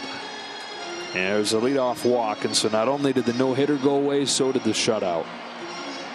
Yeah, I never made it past the 4th inning, so I never had that stress level. 4th inning was the farthest? 4th inning. I think the 4th inning, maybe the 5th inning. I know my man, the stat guru, Pretty Ricky, can find out how long I went, but yeah, I didn't go too far, and I ended up finishing the game. And I was like, oh, why'd you give up the hit early in the ball game? And so I always wondered about, being that late, holding a no-hitter that late. Do you start to second guess your pitch selection or where you're going? That's part of it that is not discussed as much. They actually let him finish the game even after he gave up the hit. 131 pitches. So he finishes off a complete game 1 hitter. And so the Giants are now tied with the Diamondbacks for the last wild card spot. Cubs won earlier tonight, 1-0, snapping the Brewers' 9-game winning streak. Brewers, by the way, got swept here, hadn't lost since before tonight. Well, they went to Texas and really showed up offensively, and they needed that big arm of Woodruff to be able to come back with Peralta and Burns. And that's another team where, Craig Counsell understands that they're not going to slug people to death, but if they get on that rotation with those front 3, they can shut down some of the best offenses in baseball.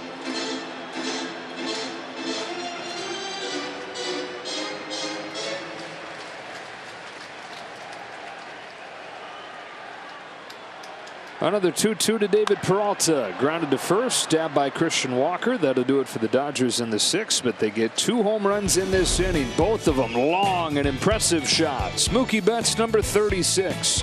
Will Smith, number 17, and it's 9-1. A special ticket pack to receive exclusive jersey. For tickets, go to Dodgers.com/ticketpacks. All right, Kirsten, all Dodgers in this game. Gus Farland goes back to the hill, and Nick Ahmed watches strike 1. June 2nd, 2004. Ahmed Rosario's in the game, by the way. June 2nd, 2004. Dontrelle Willis, a perfect game into the 7th inning. You're out here saying, I think the deepest I took a no-hitter was like the 4th, maybe the 5th. How did you forget that you had a perfect game going one time in the 7th? First of all, we need to monitor Pretty Ricky's internet connection, because I still don't believe that stat, but it's been a long time. It's been a long time. But the mayor, Sean Casey, one of the great baseball personalities, got his foot down on me. But Wow. I appreciate that. Yeah. I was hoping you let that go, Joseph. No, I wanted to bring up your glory. Oh, man. And to be honest with you, if I did remember that, I was like, I didn't want any part of that. Let's just win the ball game and shake hands and go eat. Yeah, for sure. I don't want a perfect game. Whoever wanted a perfect game, get out of here. Michael Busch, as you saw, is into the game at first base. And so those two guys, Rosario and Busch, replacing Betts and Freeman. Good chance for Dave Roberts to get those guys off their feet, especially in the case of Freddie Freeman, somebody who refuses to take a day. Very important. Also for Busch and Rosario to be able to see some pitches and be able to keep them fresh. This is a very deep roster. Ahmed with the base hit. Dave Roberts done an outstanding job being able to platoon guys and have conversations with guys and be like, you know, I'm going to play you here. I'm not going to play you here. I'm going to give you a couple days, even though you got a couple hits. And the roster has to buy in, and I think they bought into Dave Roberts in the direction that he's going, and that's why they're on pace for 100 wins. And I think coming into this season, people thought there was going to be a big drop-off with Cody Bellinger and Justin Turner, really key pieces, leaving. I know it's not 116 games, but still a very successful season. Yeah, so much of the talk around the Dodgers coming into the year was who is not here, as opposed to who was here. It was about Trey Turner leaving. It was about Justin Turner leaving. It was about Cody Bellinger leaving a couple years after Corey Seager left. Even Andrew Heaney and Tyler Anderson, who were only here for 1 year but were such big parts of what they did last year. The talk tended to tilt in that direction. Look out, Moreno's spilled. Up to second goes Ahmed. And part of that was kind of the convenient narrative to take after you talked about how great the Padres were. And on paper, the Padres were great coming into the year. But as it stands at this point, not even close. Dodger team that people were enjoying looking past has again lapped the field. It was also the way they got bounced out of the postseason last year, too. And then all of a sudden, you lose some key pieces. You're thinking, oh, this is where the downturn comes from. And they've been very successful for the last decade as far as being the toast of the National League and the NL West. And so, but this is why this organization is first class. They're able to sign people. I mean, you look at Lucas Giolito. This is a trade that everybody was talking about, that he'd be perfect in a Dodger uniform. Well, they pivot and get Lance Lynn, and how great has Lance Lynn been in a Dodger uniform? And so the Dodgers are elite at finding talent and putting guys in good situations, and also getting guys to buy into their system and getting the best out of them. And so whether it's the minor leagues or in the big leagues, you know, they've done an outstanding job communicating to the players and really not only getting them in physical shape, but mental shape to go out there and do the job at a high level. 2-2 to Moreno is taken down and away. Speaking of Lucas Giolito, did you see he got DFA'd today? I couldn't believe it. I don't know what's going on in Anaheim. So Giolito, Matt Moore, Reynaldo Lopez, Hunter Renfroe, and Randall Grichuk all placed on waivers, just trying to save as much salary as they can here. It's a Moreno walk, and the first two have reached in the seventh. All those guys are going to get picked up like that. It could tip the scale for some teams. Yeah. Those are all key pieces. Somebody needs a starter. I think Lucas Giolito wants another breath of fresh air to be able to get out of there. Struggled in that uniform for the Angels and what have you. And so those are some key pieces. But it's just the downturn of what's going on in the Angels. And you felt like 3 weeks ago when they kept Shohei Ohtani, you were like, uh-oh, they're going to make some moves and really stand pat. And all of a sudden, Mike Trout gets hurt. And then it's really turbulent for that organization thus far. That's it for Gus Varlin. Here comes Tyson Miller. We'll take a break. Back in a moment. Dodger Baseball on Sportsnet LA is brought to you by Morongo Casino Resort and Spa. Less than 90 minutes from wherever you are. Good times. We are in Los Angeles. In the seventh inning, Tyson Miller is in Los Angeles. And what a winding road it is to get him back here. Pitched one game for the Dodgers at the end of July, a couple weeks after they got him from Milwaukee, and then went to the Mets. Pitched one game for the Mets. He's now back with the Dodgers.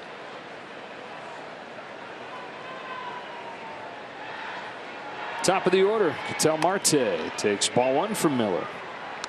He's 28 years old, out of Fairfield, California. Product of Cal Baptist.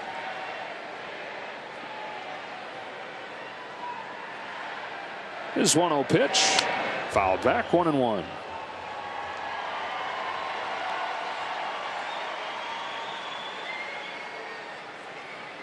Dodger bullpen yesterday, 3 scoreless innings, just 1 base runner to finish off that 7-4 win. Since June 20th, and going into that day, they had a +5 ERA. Since June 20th, they've got a 2.40 to lead the majors. I thought that was a component that once that settled in, when they got the Vessias back, the glue guys, the middle of the game guys, to be able to shorten the ball game for Dave Roberts, I think that's when you started to see the winning streak happen, because now they started to match their productivity with the offense. And so bounce to second. Rosario, quick turn to second. Rojas, a fastball to first, a double play. I like that. So do they. That's all started. Ahmed Rosario with that quick turn and understood who was running with Marte. Perfect throw to Rojas. Great transfer. Woo. Pitcher's best friend, Joe, when they're playing, and especially Rosario coming off the bench and the baseball finds you, showing his athletic ability and his versatility as well. Looks good in the Dodger uniform. Everybody looks good in the Dodger uniform, man. Every time I go to spring training, I see my Dodger blue uniform. I try to take it home, but they won't let me. But yeah, because they know I'm might frame it. Now I got to bring it back. Yeah, special assistants can't steal jerseys. Pinch hitter heads up there. It's Alek Thomas. Pinch hitting for Buddy Kennedy. Thomas has a good run going. 355 over his last 10 games. Talented young player. Just his second season. Some people gave up on him after a rough rookie year. And a rough start to this second season. Went down to AAA. Spent a month there.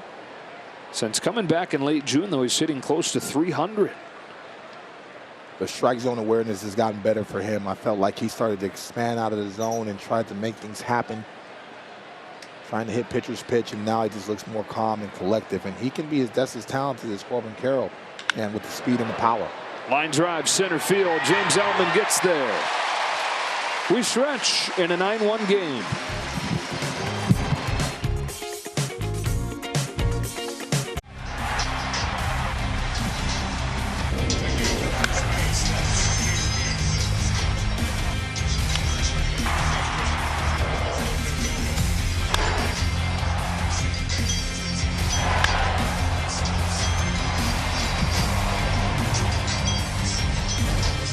How about this Dodger offense tonight and over the last week? They essentially, as a team, have hit like Freddie Freeman. 345 average, 991 OPS for the team over the last 7 games. The game plan, the execution, and they're not missing mistakes. And so what that does is to the opposing pitcher, it makes it look like they cannot pitch aggressively within the strike zone, because every ball that Kelly threw up there, it seemed like it was cut 3, cut 4 to him where he was backing up bases. And this is what happens, how deep this lineup is. They can do that to anybody in baseball when they don't have elite command. And so it is that group that Miguel Castro comes on to try and find himself against. Miguel's given up 10 runs in his last 3 innings. Jason Hayward leads off the 7th and pokes a base hit the other way. You see what I mean about that? Like I said, a lineup full of Freddie Freemans right now. They're all buying in, and now Jay Hay's starting to hit that baseball the other way. Gets a sinker down. Early in the season, he tries to pull that ball, and that's a soft ground ball to the second baseman, but he cuts down on his swing, hits right through the shift. Good hitting. 3rd hit of the game for Jason, and he's now 7 for his last 11. A ball on James Outman. So you had the 2 guys, Peralta and Hayward, both slumping over the last few weeks, even last couple months. In the case of Jason Hayward, but the last few days, both getting going again. That's a hot shot. 1 hop to second for Perdomo, who starts a double play turn. 2 gone in the 7th, and a word from Nissan. This Dodgers broadcast is brought to you by the 2023 Nissan Rogue. Shop NissanUSA.com. Hey, how about a 4-hit night or a 4-reach night on Chris Taylor's bobblehead night? He's got a walk and 2 hits to this point. Only fitting, Joe. Show out on your bobblehead night. And really, all these guys at the bottom of the lineup, you're talking about Jay Hay and Peralta, Chris Taylor, they're important pieces. And so Dave Roberts has to have confidence going into the postseason that he can match up, especially if you have a right-handed starter or a left-handed starter. This is a very versatile lineup where the offense doesn't drop off no matter who you plug in the lineup, defensively and offensively.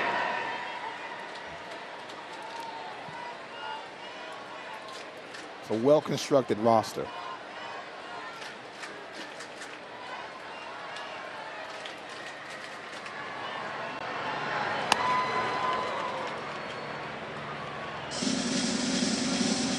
Diamondbacks have had 35 blown lead losses. And a big part of it is that the bullpen started to struggle. And Castro, being one of the plus guys, has struggled with the 5 ERA.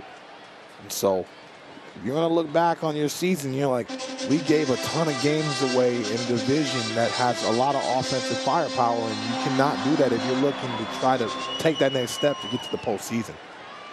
No worse way to deflate you and to lose games late like they've done so many times. And this has been years of doing that. Bullpen's been the biggest issue for them for years, and they've made some improvements this year. It's still, though, the worst in the National League over the last 2 months. Castro with a 2-2 to Taylor, and the count goes full. You're right, though. They're in this, this dead heat for a wild card spot.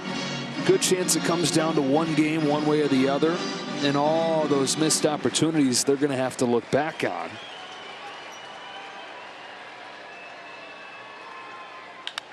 Taylor launches a ball to left center field, and he's reached all 4 times on his bobblehead night.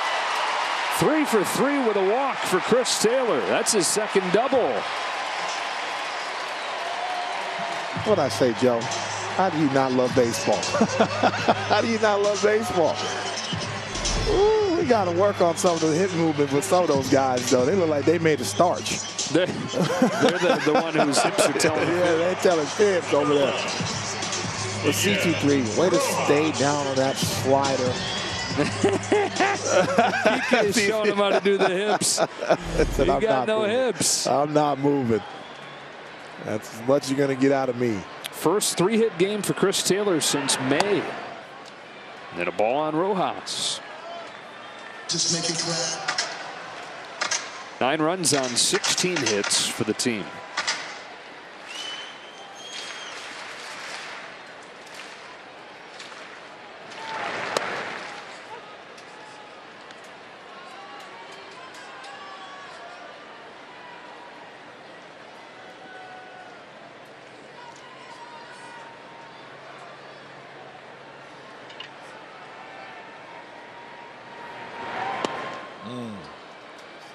One and 2. Some of the guys I see, their stuff, just their natural ability to be able to spin the baseball and have it change direction. I don't understand how guys have 5.6 ERAs. I just don't.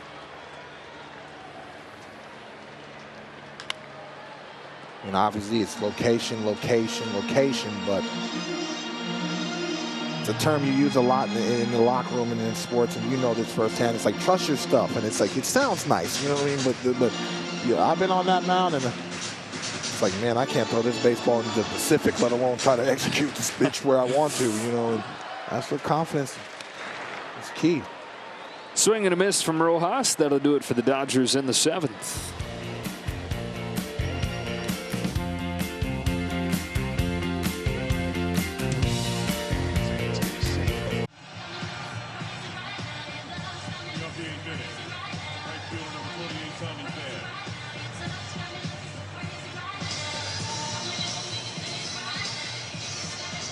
Dodgers well on their way to getting their 23rd win in this month of August and becoming the first team in 6 years to get 23 wins in a calendar month, and just the 5th team in the last 40 years to do so. Tommy Pham leads off the 8th against Tyson Miller, who spins one down and away, ball 1. And still a couple days left in this month. How high can they go? 25 is the technical answer to that, which would match the franchise record for most wins in the calendar month. Won 25 games July of 1947, Jackie Robinson's rookie year. They won 25 in August of 1953. Boys of summer. Flex into center field, base hit for Pham to open the 8th. Well, really, it's all about a mentality, and so you don't look too far ahead. You always respect your opponent across the diamond. And again, Dave Roberts keeps it very simple. Let's just play clean baseball today, and let's see where it all adds up in the end of the season. But that's how you keep successful ball clubs very focused. And last year's loss, especially in the postseason, felt like an organizational loss. You know, everybody felt that way, and so they came in with a chip on their shoulder. And I talked to Dave Roberts, and he said that this is a very dangerous ball club if we stay focused and doing our job and playing good baseball, clean baseball on a daily basis. So they're not looking at the records. They just want to continue to beat up on whoever's across the diamond, and that's how you end up making the numbers that you make. Jace Peterson pinch hitting for Christian Walker. Started yesterday's game. 33-year-old in his first month with the Diamondbacks over at the deadline from Oakland. Yeah, that really is what has made their dominance in August so remarkable the last 5 years or so, is that in most cases they've got a big lead. Like, the standings are not a motivation for them to keep winning games at that stage, yet they do. You know, in what should be the dog days, they've had their best baseball. Peterson down on strikes, one away in the 8th. Trust and belief. That's huge. Trust and belief in your roster. Trust and belief that guys are going to get it done. There was a lot of talk about the bullpen, and all of a sudden it's going to be a down year, and they said, trust us. We're going to get the right guys in there, get guys healthy, and then all of a sudden, you know, the offense came with it, and they're another dominant juggernaut. And so they're playing good baseball at the right time, and I think that's key. In short right center field, there is Rosario. Crafty catch for the second out.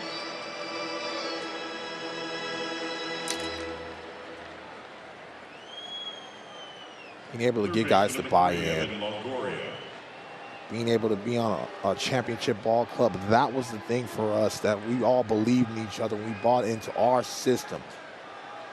This is the fruits of their labor when they all buy into each other, and that's why the offense is now paired with the talented rotation, even overcoming adversity with injuries. Talented rookies and veterans.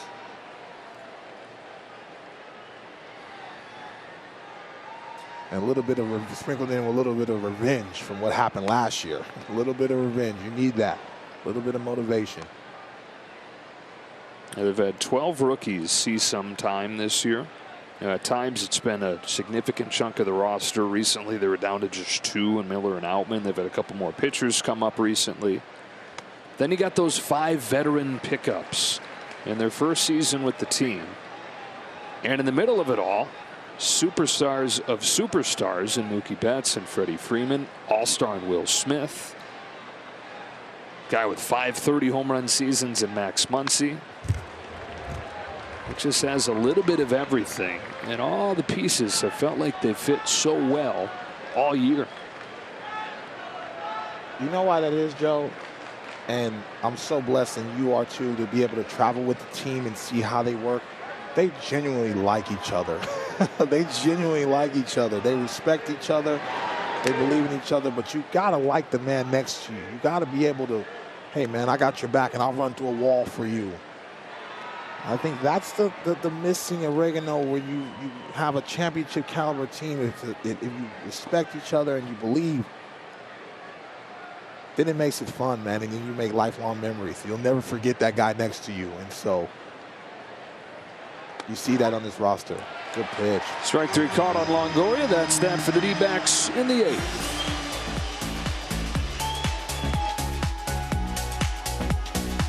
Bottom of the 8th inning, and Rosario and Bush coming up to open up this inning against Jose Herrera.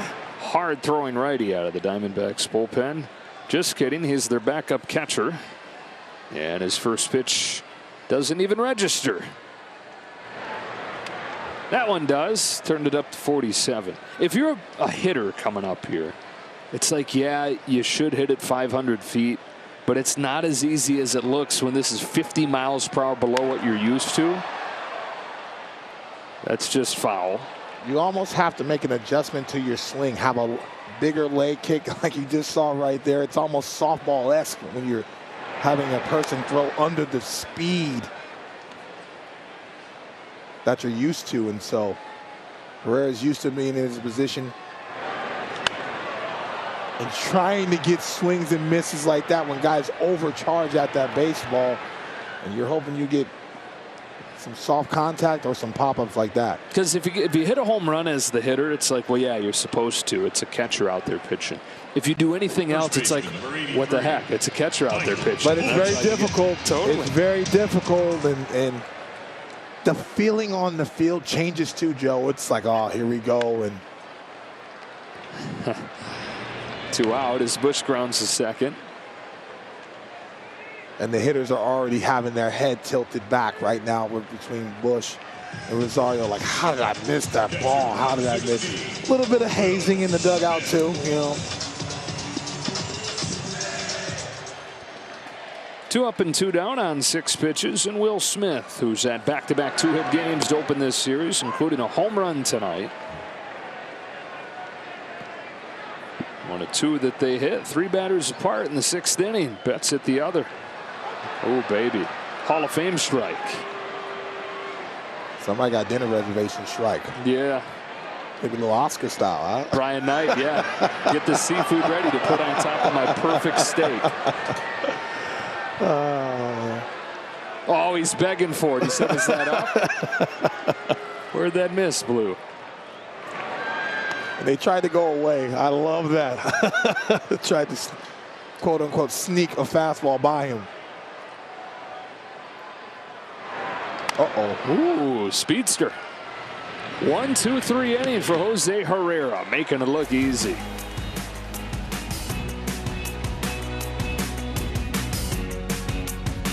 California Volkswagen dealers, Mookie Betts, 36th home run, a new career high. And this MVP push continues with a 2-for-3 night. A home run, a run scored, a walk sprinkled in there as well. And a 9-1 lead for the Dodgers as we go to the 9th, and Victor Gonzalez comes on to pitch. I'd like to see Gonzo on the mound, especially he's going to be a key weapon.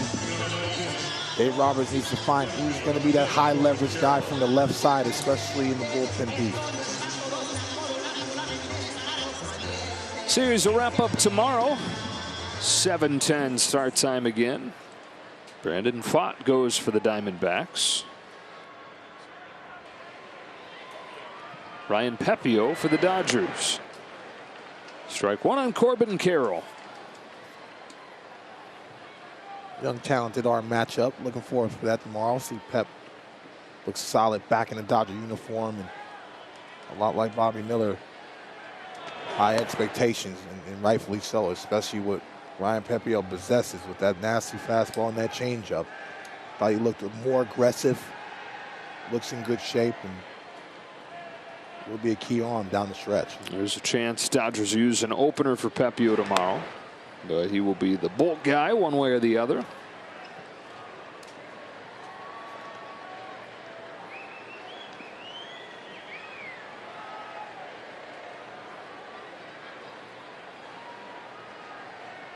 On 2-1, Carroll takes ball 3.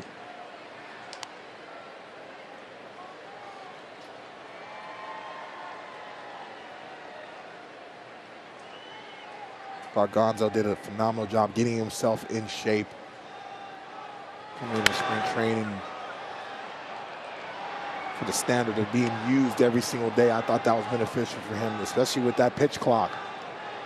The way he works and the speed and the pace. Very important.